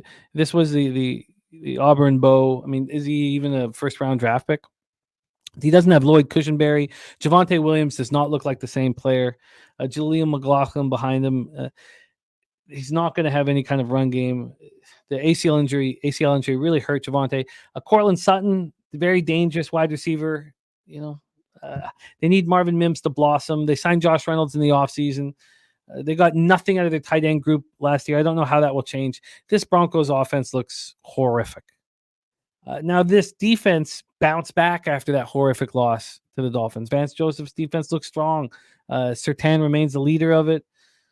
Is this capable of this team capable of stepping up? This team hasn't had a double-digit sack player since 2018. Ugly group. Seattle Seahawks, 30th overall defense, 21st versus the pass, 31st versus the run. Their offense, 21st overall, 14th passing, 28th rushing. Of course, Mike McDonald comes in, bringing a new era here for the Seahawks. And Ryan Grubb comes in as the offensive coordinator. He was at Washington. Geno Smith regressed last year, but he's got weapons. DK Metcalf, Tyler Lockett, Jackson Smith, and Najigba. I know that there's a lot of people talking about how the Rams want to go after Dak in the offseason.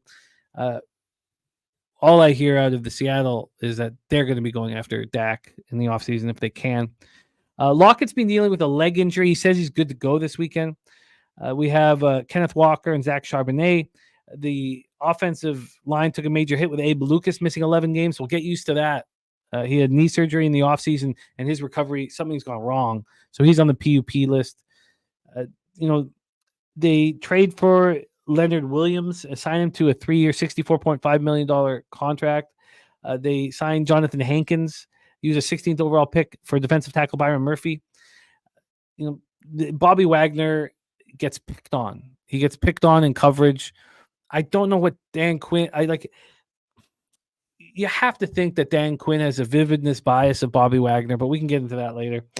They signed Jerome Baker from the Dolphins, Tyrell Dodson from the Bills, but Jerome Baker's been dealing with a hamstring injury. They expect him to be good to go.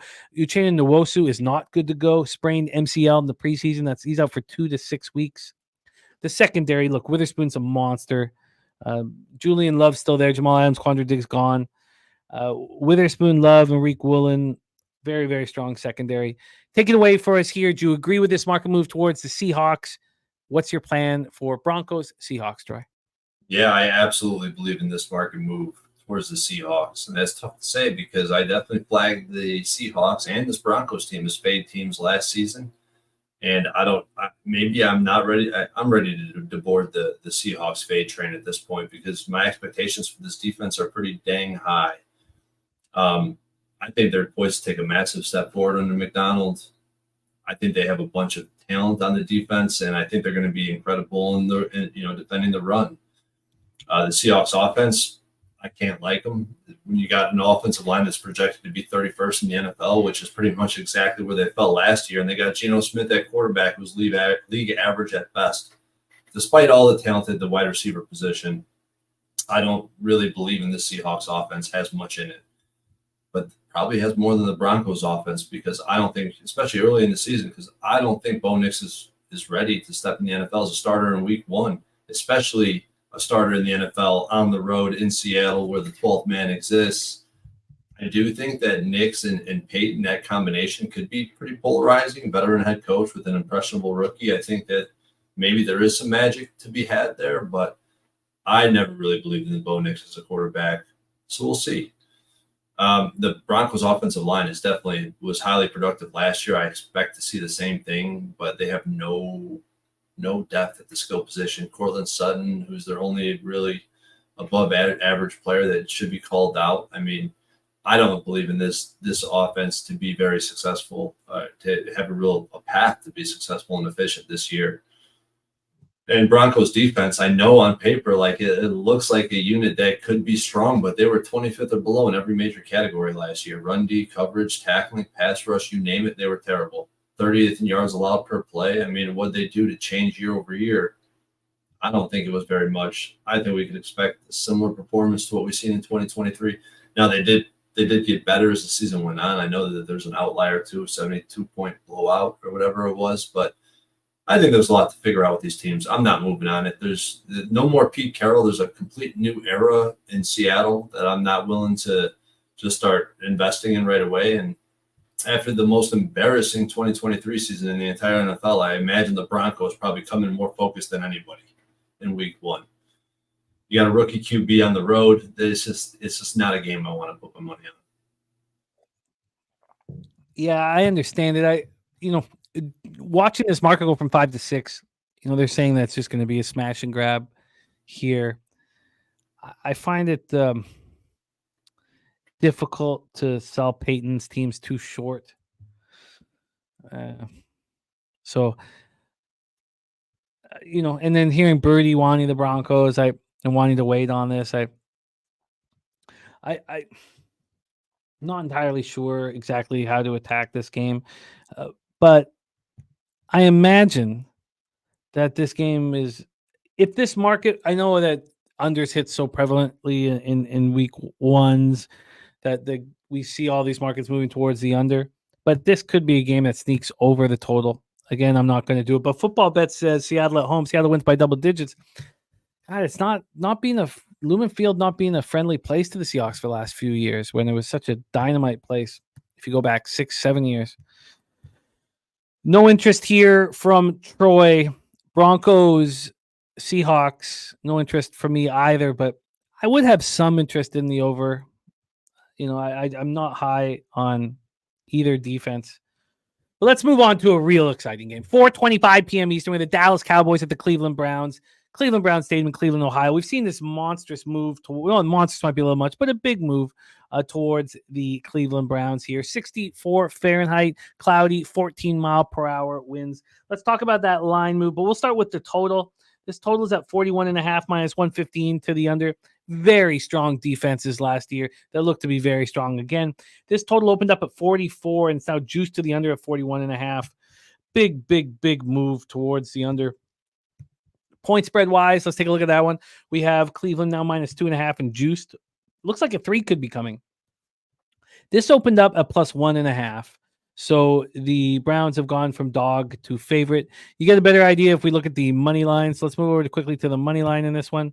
From a money line standpoint, we have Cleveland right now at minus 141, and they opened up at plus 111. That's a big move. This was plus money, but you have to go back to May for it, but became minus 101 in June. And now we're sitting here at minus 141. So the money lines moved 50 cents. Joe Yurkovich in the house says Cleveland D-line to dominate Dallas's O-line. Dallas does look susceptible in the offensive line. Let's take a look at the cash flow then for this one. We have 44% of the tickets and 54% of the cash on the Cowboys. It's close to 50-50 at a real legit move to the Browns. That's on the spread. On the money line, 47% of tickets and 89% of cash is on the Cowboys. Only 11% of cash is on the Browns, and it's moved 50 cents. Maybe it's not too late to move on the Browns. 15% of tickets and 44% of cash on the under. Clearly, the Browns and the under is sharp action. So let's roll. Cowboys defense, 5th overall, 5th versus pass, 16th versus run. Cowboys offense, 5th overall, 3rd passing, and 14th rushing. Dak has no contract extension. There's going to be suitors everywhere in the offseason. I think at this point, you don't sign unless there's, truckloads of cash coming your way. In the open market, someone's going to give him a lot of money. Jerry has the whole "it's not you, it's me" situation, that they're just not financially in the situation to give him the big contract. And if he goes in the offseason, unrestricted free agent, the Cowboys will get nothing for him. So, second in MVP voting last year behind Lamar Jackson. CeeDee Lamb, a monster, got his giant extension. Brandon Cook's been dealing with a knee injury. He's expected to play. Tolbert is the number 3 now. Zeke, Dowdle, Freeman, come on. I just like Zeke and Dowdle. I'm not there are people who are high on Rico Dowdle, and Rico is the possibility, but thinking that Zeke's going to come back and deliver anything, I think is nuts. Tyler Smith and Zach Martin are getting old. Zach Martin getting old. So that's a problem. They're expecting a lot from Cooper Beebe and Tyler Guyton. Guyton's been dealing with a knee injury all of August, but he is expected to play. Chuma Edoga has been placed on IR with a toe injury, so he will not be playing. Zimmer comes in to run the defense. Micah Parson, you think there's a lot of talk about Dak this offseason. Wait till Micah Parsons next offseason. Micah Parsons is wanting to be the highest paid non-quarterback in the NFL, so have fun with that, Jerry. Have fun with that. Kendricks, by the way, is back. Eric Kendricks, they bring in from the Vikings, dealing with this back injury that's been hurting him. He's expected to be good to go. Deron Bland out for 6 to 8 weeks with a stress fracture in his foot. So Kalen Carson, the 5th round pick, is starting in his place, and they've been raving about him in the preseason. They missed Trayvon Diggs. He tore his ACL. So this defense is not going to be as strong as it was last year. Let's talk about the Browns. 1st overall defense, 1st versus the pass, 11th versus the run, 2023 offense, 16th overall, 19th rushing, 12th. Was that right? No, let me do this again. The 19th passing, 12th rushing. Year 3, Deshaun Watson. I don't know how to have high expectations for him. 12 starts over the past 3 years. Jameis Winston, 10 starts over his past 4 seasons. Nick Chubb is going to be on PUP. Cooper comes in. They give Jerry Jeudy the big contract. Njoku's there. Jack Conklin trying to come back from a second torn ACL. Jedrick Wills Jr. is nearing a return. He's been dealing with a knee injury. So what they've said is if Wills can't play, Conklin will have to play a left tackle. So he hasn't played that since college. Hudson will back him up. So there's questions of the offensive line, but we know what Myles Garrett is. He's a monster. Zadarius Smith and Jordan Hicks come in. Owusu Karamoa looked amazing last year. They're so strong at corner. Ward, Emerson, Newsome. Is the Browns still 2.5? It's moved a point. Are they still in play? I mean, clearly the market's telling us they are the play. Take it away, Troy. Cowboys, Browns. I mean, the question remains. I believe that this Browns team will go as far as Watson will take them. And it's a great opportunity he has with the offensive line. I know there's question marks with all the injuries that they've had. Still a really good offensive line. I don't know if they're top 10, top 5. I personally believe they're top 5. Can we see some 12 personnel? I mean, the numbers show that Watson is so much more efficient, 2 times as efficient with this package, but the Browns barely used it last year. With this offensive line, this defense, I mean, he just needs to be average. We just need an average Watson for this Browns team to boom. They marginally improved at wide receiver this year by acquiring Judy. Ultimately, I think this Browns offense will be serviceable, especially when Chubb comes back. They have Ford to replace him while he's out, which is a solid running back, back up. And obviously, do we have to get into defense? Last year was one of the best defenses in NFL history. It's going to be hard to repeat that, but I still think they're going to be very good, especially if the offense is any good at all. Because if you relieve some of the pressure because the offense can't score and it's put you in bad spots, the defense doesn't have to be this polarized with their play calling. High risk, high reward. They could be a lot more neutral with their defensive play calling.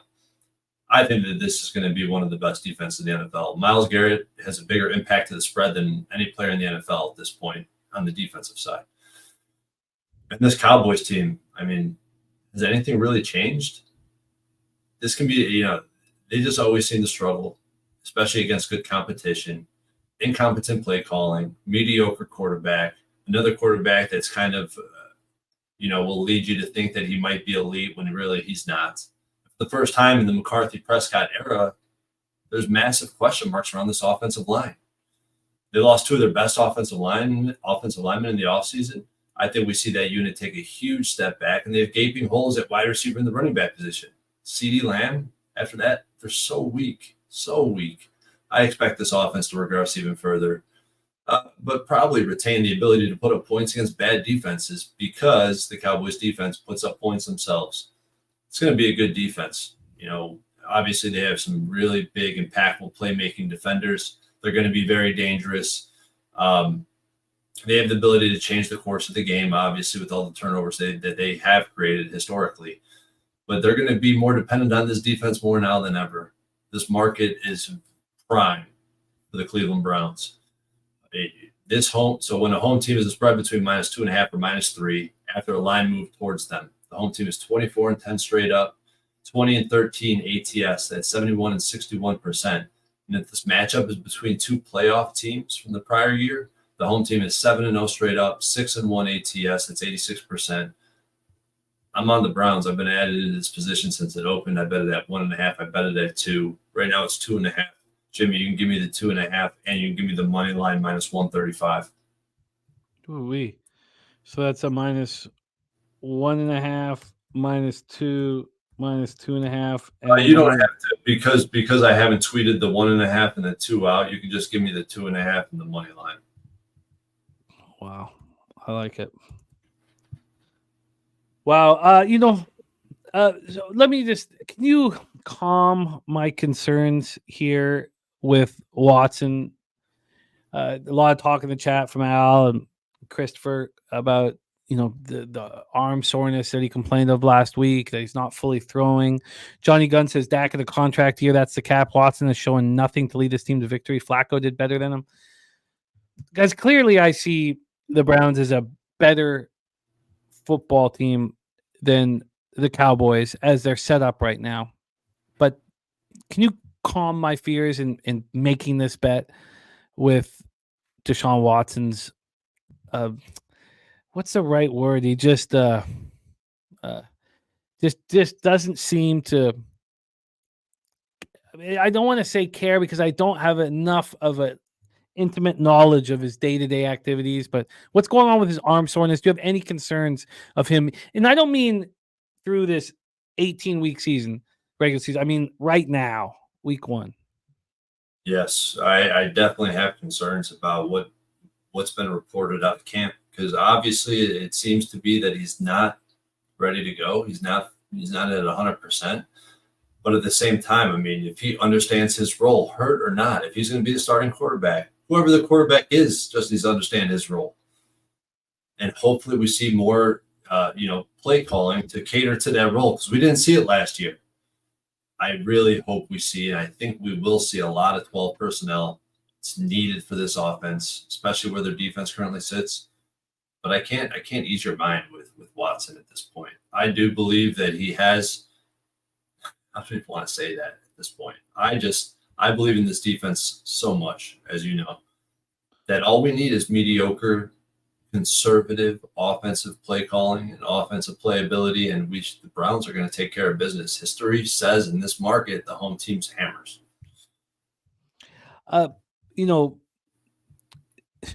D. Jenkins. If there was a lot of concern about him, why is this line moving the way it has? No, that's fair. And D. Jenkins says, "Is this not an under?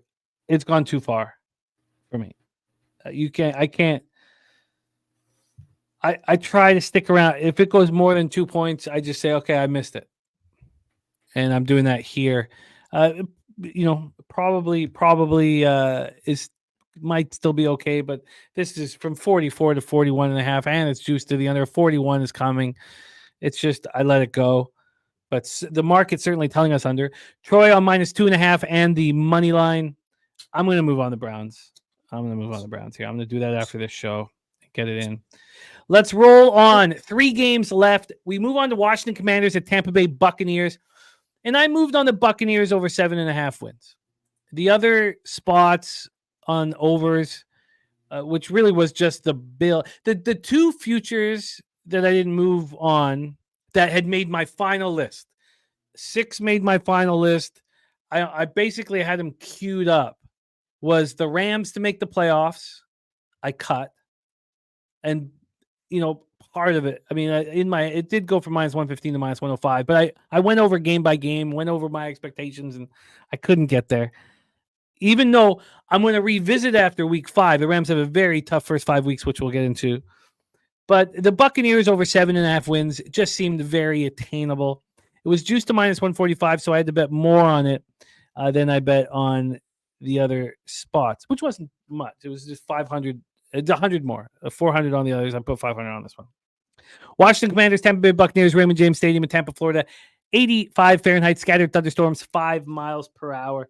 Let's get into the line history for this one. This total sitting at 43.5. So this is very rare on this week's card where this total has climbed. Opened up at 41.5 and is now at 43.5, and it's juiced to the over. Looks like a 44 is coming. So rare in that this total has climbed. Let's get into the spread here. From a point spread scenario, we have Tampa -3 and -115. They opened up -4. That's a 1-point move towards the Commanders, and it moved immediately. I mean, it moved. There was an 8-cent move from May to June. So it moved pretty quick. This moved to 3 on August 22nd. So, it's been here for a while. The 3 is at +104. So it's possible the 3.5 comes back. But still, we have that 1-point move towards the Buccaneers and a 2-point move or a 2.5-point move towards the over. Let's go take a look at the cash flow then for this spot. We have 38% of the tickets and 20% of the cash on the Buccaneers, 62 and 80 on the Commanders, and it's moving in their direction. 49% of the tickets and 90% of the cash on the over. Clearly a big over bet or multiple big over bets have been made, and the market has respected them. Interestingly enough, as this money lines move towards the Commanders, only 2% of the tickets are on the Commanders money line and 11% of the cash. So let's roll. Commanders defense was horrific. 32nd overall, 32nd versus the pass, 27th versus the run. Their offense, 24th overall, 18th passing, 27th rushing. But I shouldn't even have mentioned that with Jaden Daniels coming in and Cliff Kingsbury coming in. Then you have Joe Witt Jr. coming in, new defensive coordinator. I mean, new everything. Josh Harris comes in, new owner. Dan Quinn comes in, new coach. Adam Peters comes in as the new general manager. So new everything. Healthy group to start the year. But does Daniels have strong enough weapons? Scary Terry is very good. Dotson was traded to the Eagles. I mean, he didn't look good at all. So Luke McCaffrey going to get a ton of run. Olamide Zacchaeus. I mean, this is a weak group of weapons for him. They do have Brian Robinson Jr. They replace Antonio Gibson with Austin Eckler. They signed Zach Ertz. They also have Ben Sinnott out of Kansas State. So a couple tight ends there. The offensive line was atrocious, horrific. So they signed Tyler Biadasz, Nick Allegretti. That will help. Third-round pick on TCU's Brandon Coleman. Dan Quinn brought a secondary coach and passing game coordinator, Joe Witt.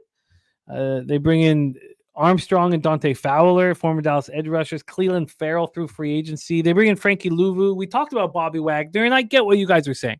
I was just saying Bobby Wagner gets picked on. He gets picked on. He can't play off the ball.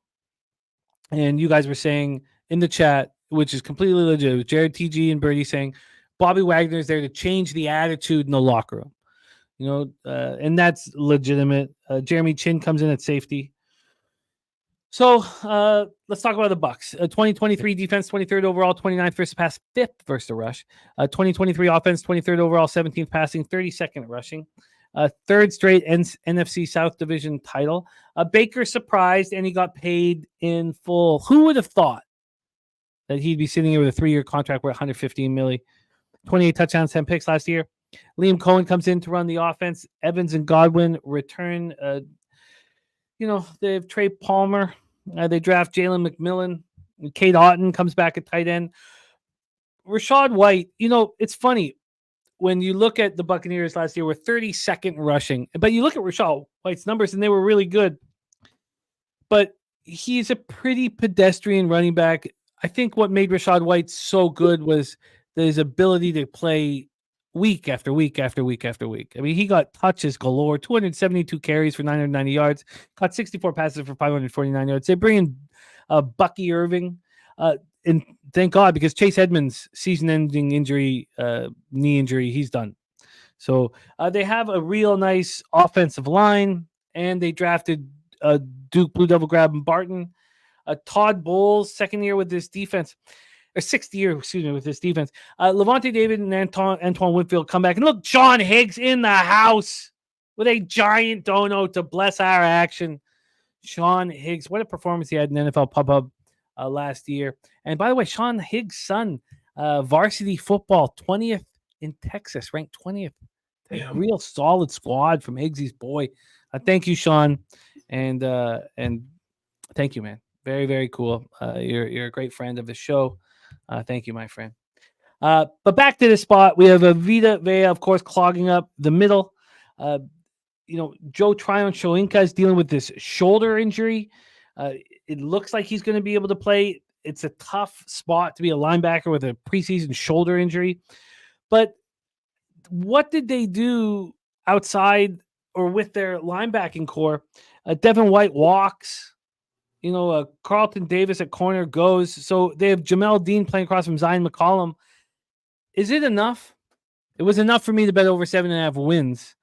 But I get the 1-point move to the Commanders. I don't find it appealing at all. So we've seen a move to the over and a move to the Commanders. Do you agree with either of these moves, Troy? Take it away, Commanders, Buccaneers. So this Bucs team is intriguing to me. They do lose Dave Canales, who I love. He's going to Carolina. We talked about him. I think he played a huge role in elevating Baker's performance. But Baker, this guy is just a gamer. I like him. He makes the right decisions. He's great against the blitz. I think he helped boost the offensive line in terms of their pass blocking grade, which was 10th in the NFL. It is kind of a polarizing unit within itself because they were great in pass block, but 26th at run blocking.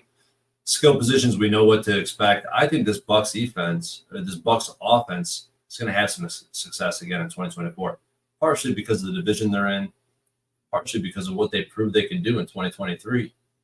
And the Bucs defense, another unit which really didn't change much year over year. They did lose cornerback. Devin White he was kind of declining, regressing.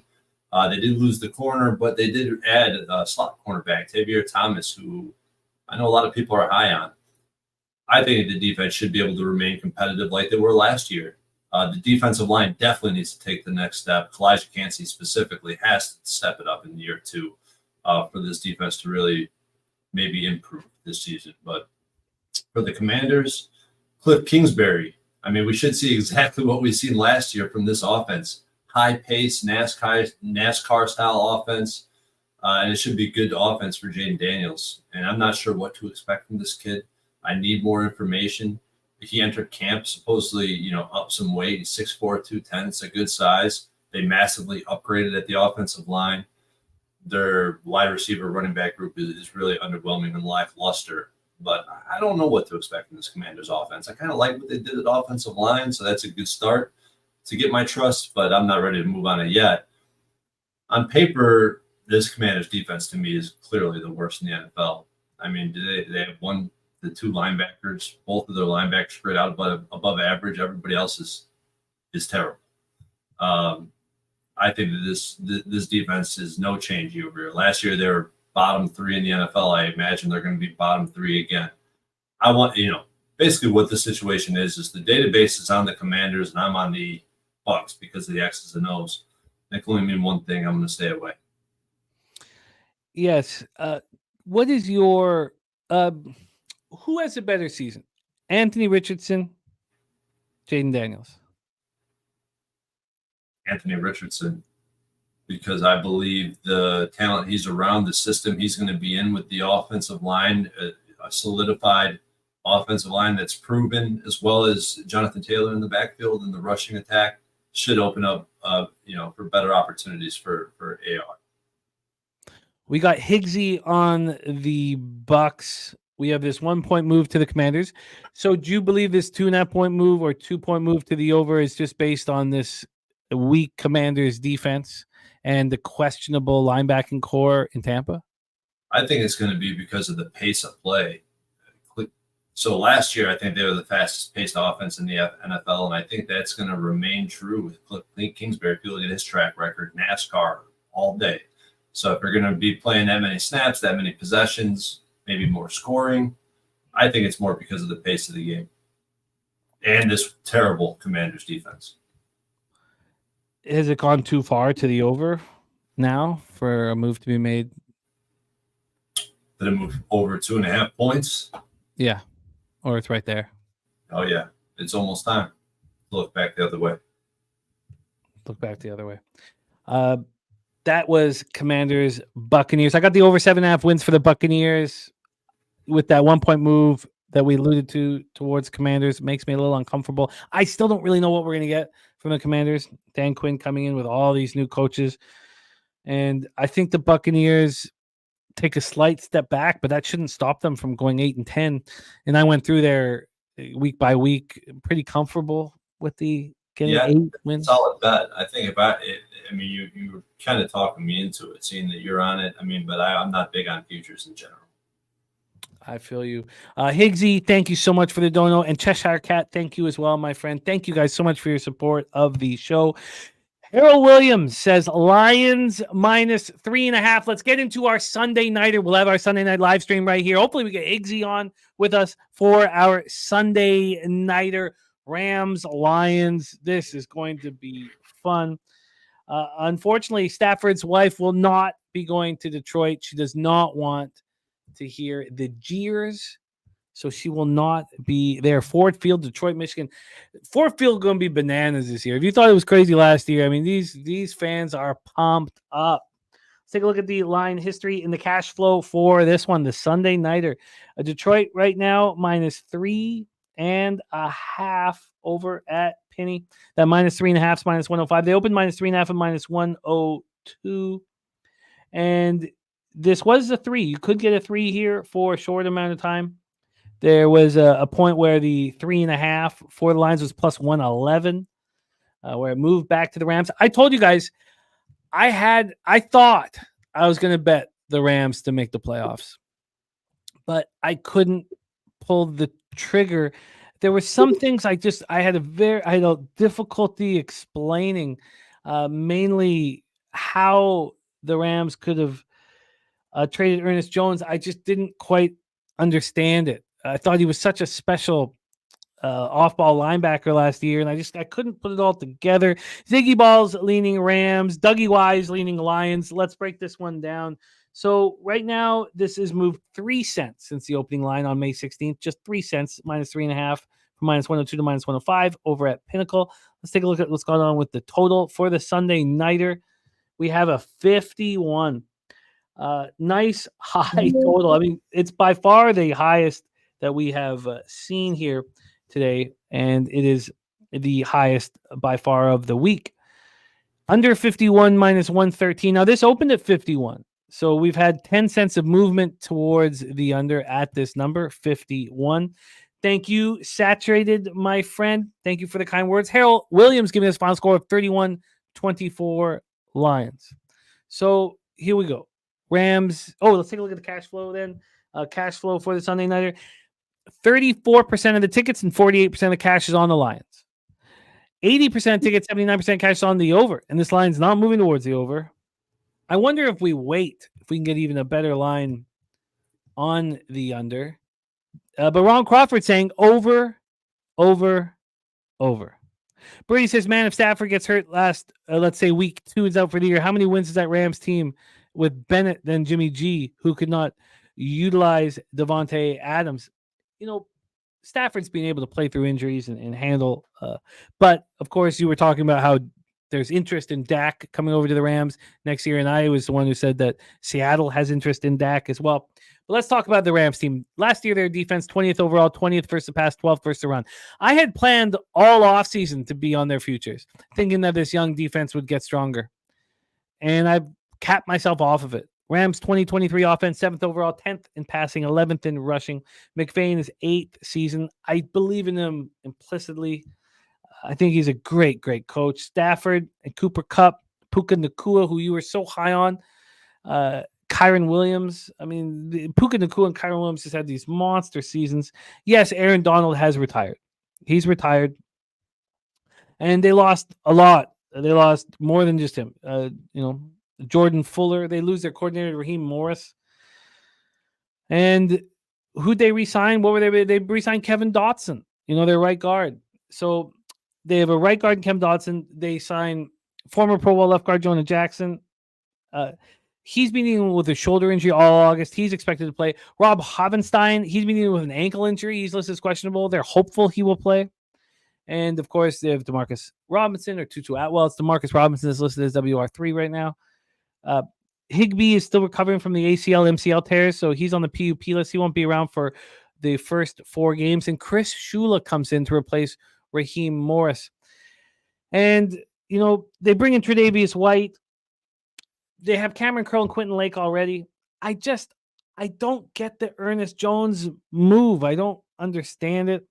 But they have all rookie outside linebacker Byron Young. Kobe Turner was the runner-up for Defensive Rookie of the Year. I mean, I planned on having them to make the playoffs, and I noticed that it went to minus 105 from the minus 115, and I didn't bet it.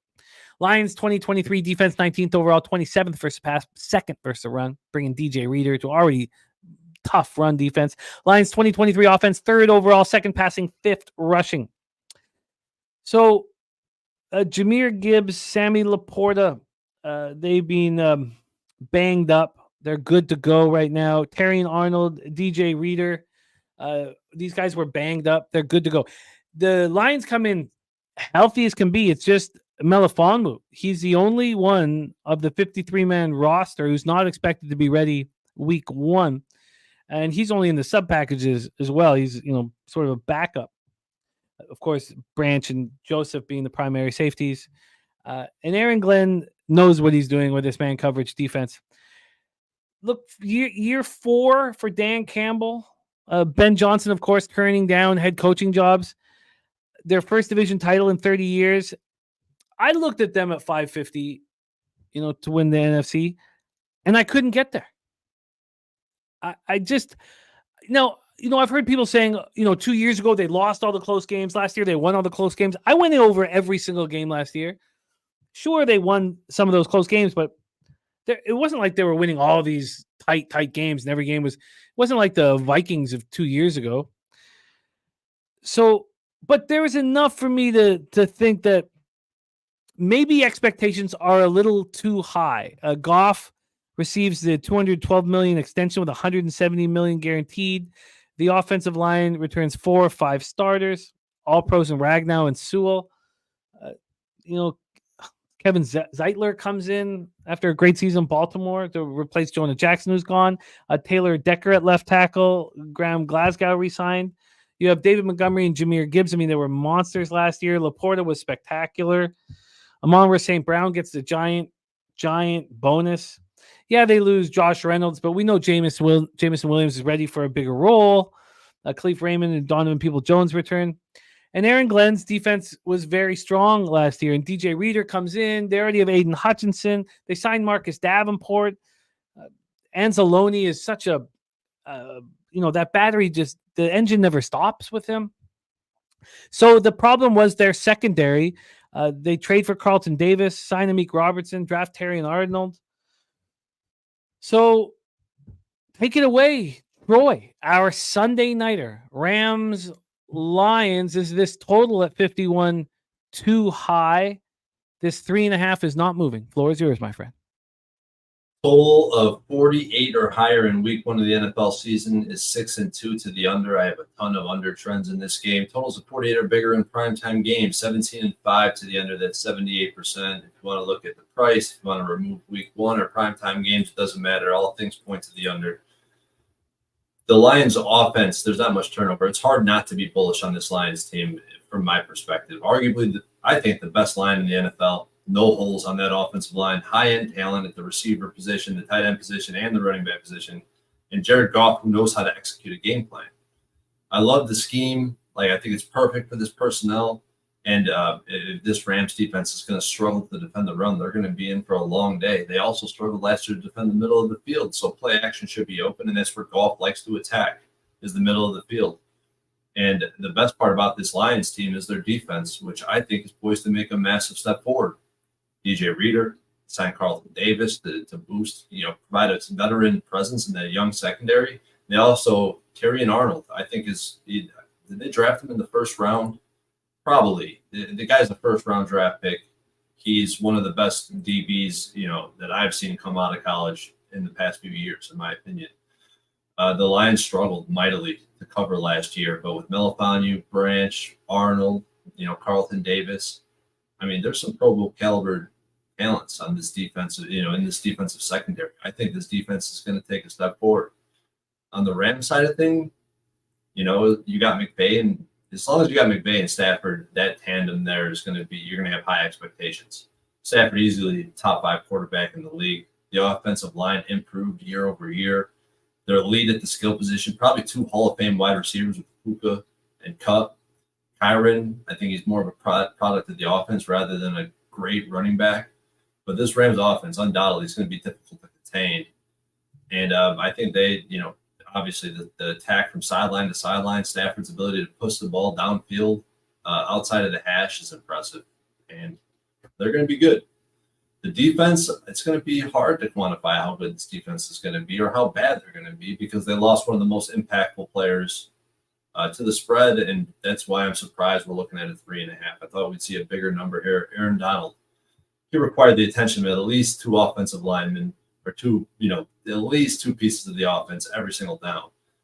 And now this defensive line is going to be dependent on a bunch of, really dependent on a group of young players developing, which, you got a bunch of guys in their second or third year. They drafted Verse, Braden Fisk. I mean, we'll see. I don't know if they're going to be able to replace what Aaron Donald brought to the field. I don't think they can. They did kind of boost up their secondary a little bit. They might have gotten better outside of losing Aaron Donald, but still, I think that it's going to be really dependent on developing some of the young talent that they have over there. And I don't know if I'm ready to put my hard-earned money on that.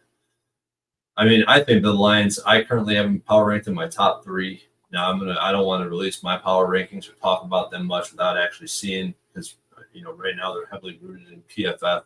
Without getting some of these guys on film and some of these new teams and new coaching, it's hard to really rate these teams. But I think the loss of Aaron Donald is going to be massive, particularly in this matchup where they need to be strong on the interior. And I just don't know if it's going to be.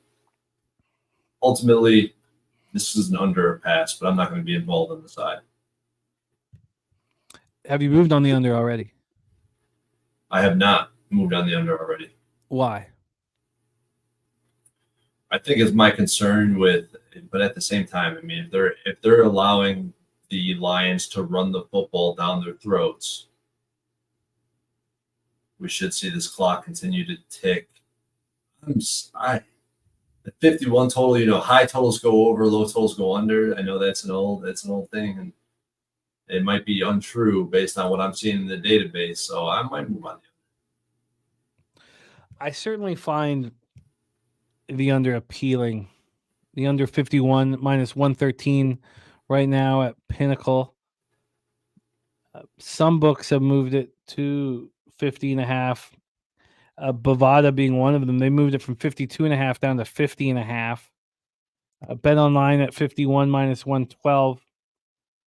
This got up to 52 beginning of August. So it's now at 51. It's the lowest it's been there. And this is all with 80% ticket, 79% cash on the over. I find the under appealing. I understand why everybody's getting bullish on the Lions. I get it. I got kind of turned off of it. I had thought about maybe putting in some futures on the Lions, and I am not going to. Maybe that will end up burning me. And obviously, you must find interest in these Detroit Lions if they're ranked third at this point in your power rankings. Let me just get to the NFC North here and go over those numbers again, just to make sure I'm comfortable not moving on them. Sorry, let me just move over here. So the Lions right now are 12-1 to win the Super Bowl. Their win total is not even that juiced at 10.5 to the over. I mean, is 11-7 their floor? They're in a tough division. The Bears have proven to be able to stop the run, especially on key downs, and you got the Packers in there who have also, I think they beat the Lions last year as well. So it's going to be a tough division. I think it's probably that the divisional future actually looks pretty good to me. Harold Williams looking at 12-5. They're plus 130 to win the division. Just plus 130. I mean, that's a pretty good number. They're at 12-1 to win the Super Bowl, 5.5-1 to win the NFC. I had planned on making futures on them, and that is no longer the case. No longer interests me. But the under does, and maybe I'll look again, sit with your thoughts as the third in your power rankings. That is very, very high. The under makes sense to me. Do you think that the public comes in on this over as we get closer to game time, or do they revert back the gamblers to these, highlight games, standalone games, all going on, or such a high percentage going under last year that this will continue to move to the under? These totals that open over 50, almost all of them move to the under. So I'm not surprised to see that. And I think it only continues towards the under. I don't think even if the public came in and a lot of cash came in on the over, I don't think that's going to move the line back up. Oh, okay. Now if it's a respected pro money, maybe, but I don't think we're going to see that. I'm going to take another look at the future market there with the Lions, sit with it again tonight. But I do think I move on the under this evening. Let's move on to the Monday Nighter. Monday, September 9th. Join us right here for our Monday night live stream. Jets-Niners. Jose's Jets against my Niners. Levi Stadium in Santa Clara, California. It's going to be very fun. Gorgeous weather, 75 Fahrenheit, sunny, 13-mile-per-hour winds. Let's get into the line history. Thank you guys for rolling with us. This is game 16 of 16 games capped by Troy and myself alongside the great cappers in the chat. You guys have added so much to the show. Thank you, guys. This total opened up at 45.5 down to 43.5. 2-point move towards the under.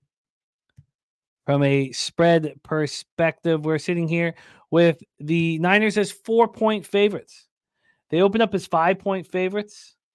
It got down to 3.5 on August 26th. Then up to 4, which is where they are right now. The 4 is juiced to minus 111. The Jets at plus 4 is plus 101. Let's get to the total here in this one. On the total, I did that already. Sorry, my bad. Let's get to the cash flow. Cash flow wise on the Monday nighter, we have 61% of the tickets, 63% of the cash on the Jets, and the line slowly moving towards them. Although it has come back from the 3.5. On the total, you have 28% of tickets and 72% cash on the under, and the market moving the number down. Dougie Wise says, I think my Niners win, but don't want to lay more than 3. Markel is on the under. And let's roll. Al Cervic says, can I bet Rodgers makes it through this game? Al Cervic says, going to bet Jets backup quarterback TD props. Let's go. Jets defense last year, so good. 3rd overall, 2nd versus the pass, 25th versus the run. Jets offense, horrific, but we don't really need to talk about it. Hassan Reddick continues his holdout. It's a very unusual holdout. He was acquired in the March 29 trade with the Eagles, and he hasn't set foot in the Jets facility since April 1st. That was the day of his news conference and physical. He skipped all offseason activities, all training camp practices, $2.05 million in mandatory fines, forfeited $250,000 in off-season workout bonus, and he's incurred other discretionary fines.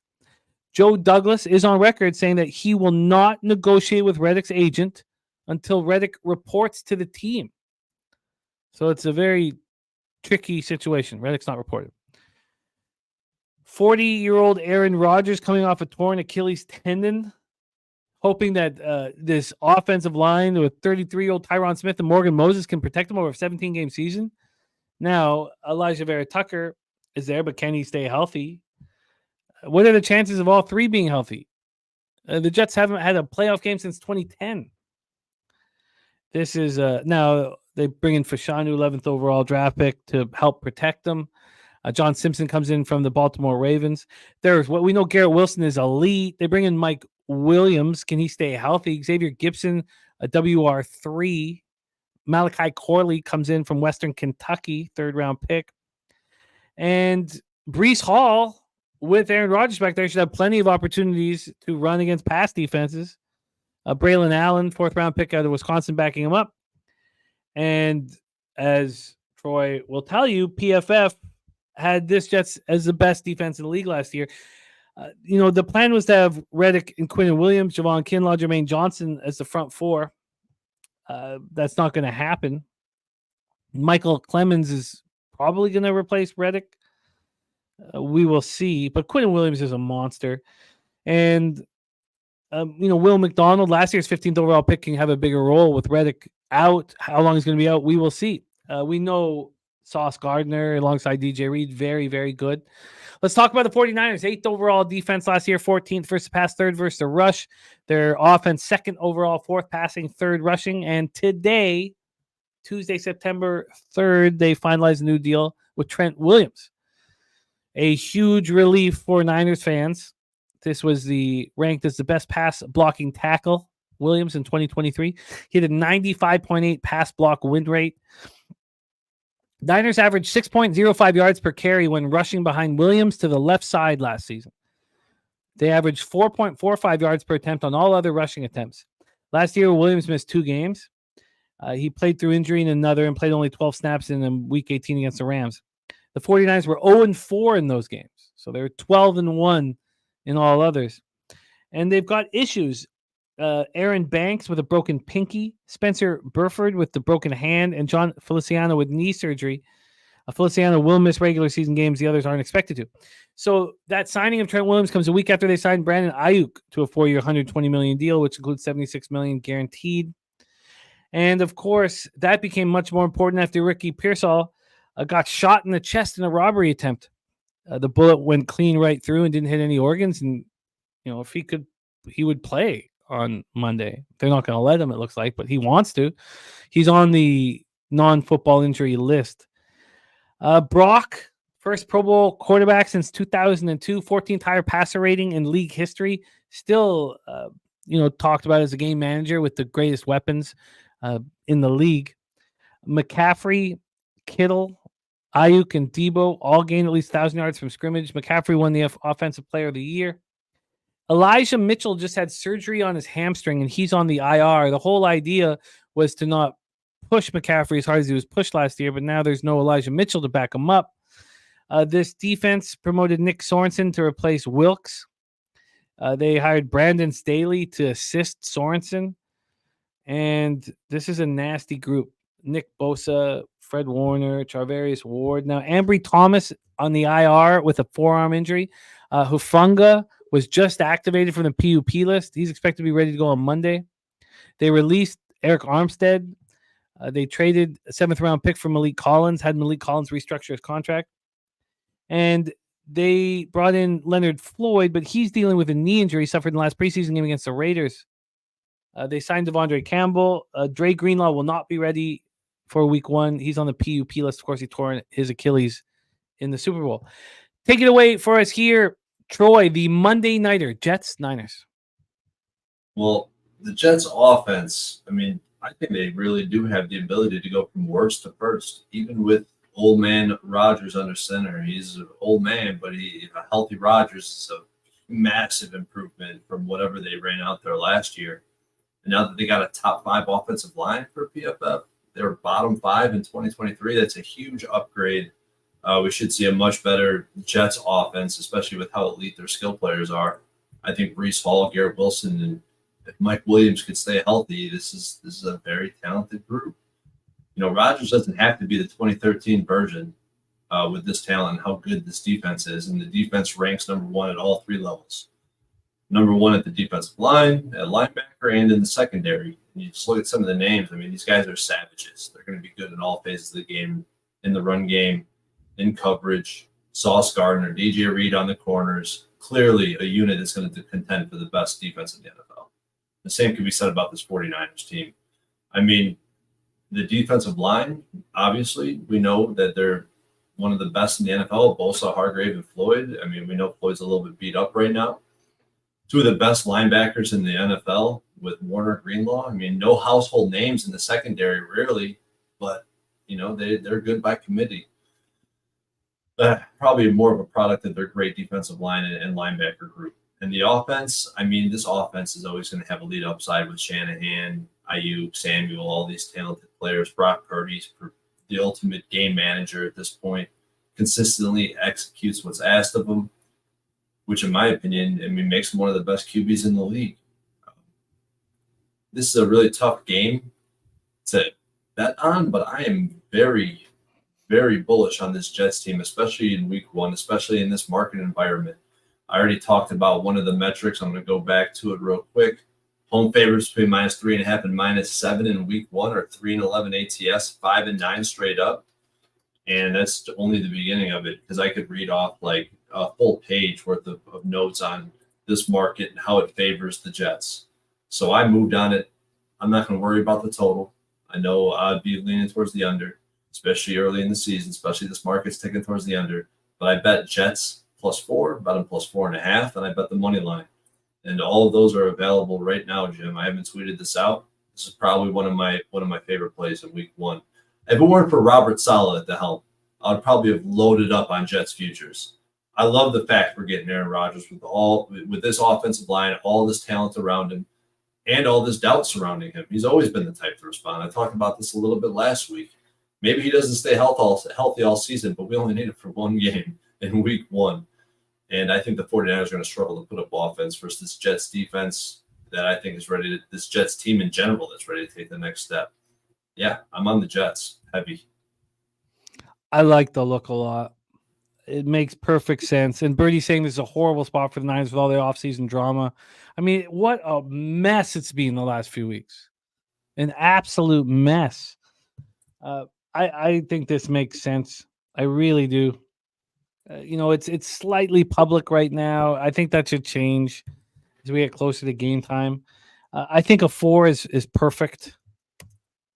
I would like to have a 4 in my pocket, and then I can decide if I want to do anything else and add to it. Also, the 4.5 is not expensive.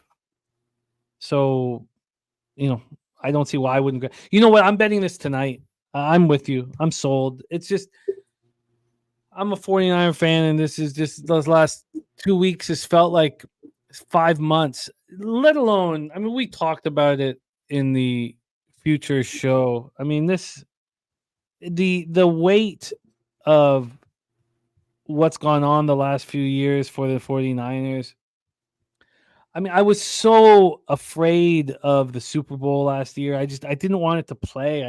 I felt like I knew what was going to happen.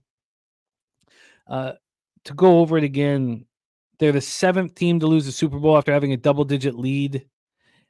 After becoming the 4th team to lose a 10-point fourth quarter lead in the conference title game in 2022.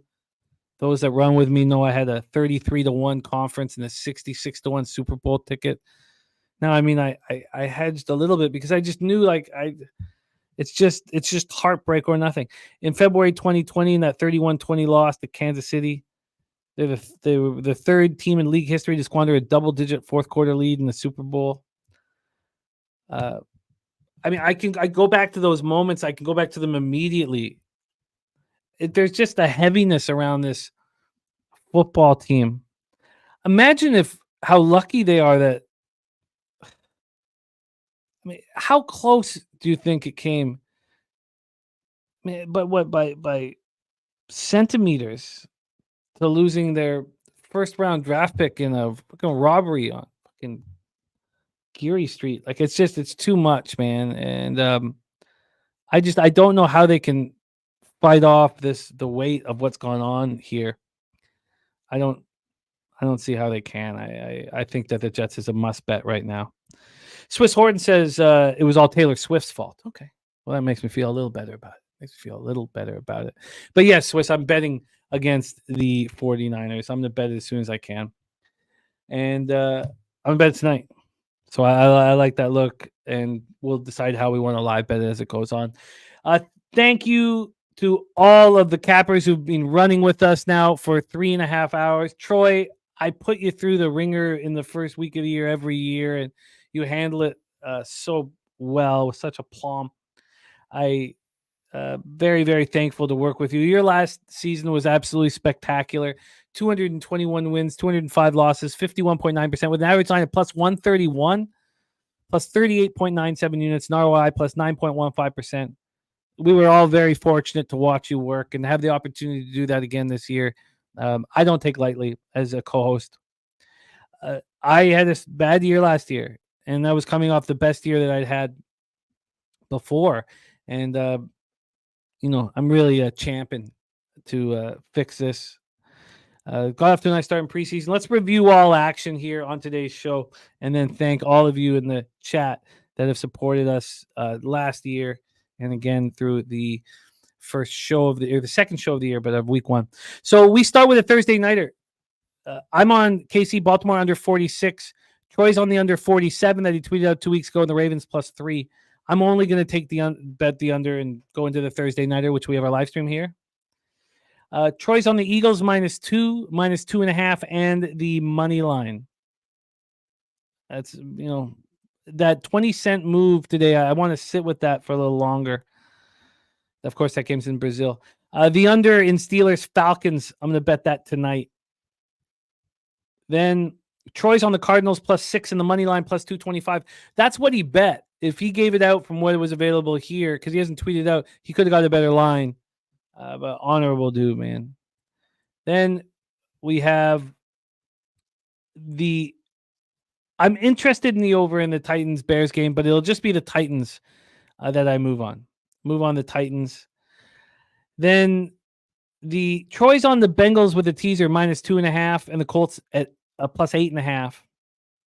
And you moved on the under 40.5 here during the show. I have a huge investment in this football game and in this season. My biggest week 1 bet ever on a single bet in my life is on the team total under 16.5 for the Patriots.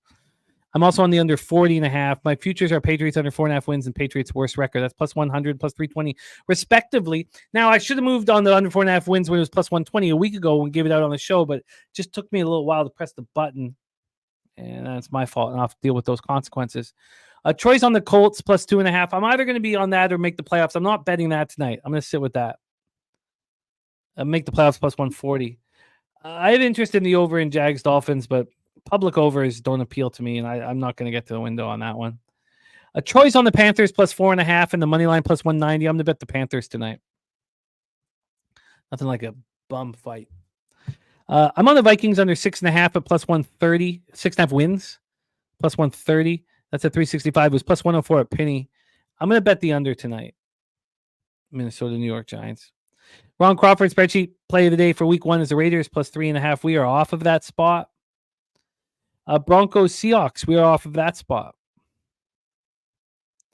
Then Troy is on the Browns minus 2.5 in the money line. I'm going to bet the Browns tonight.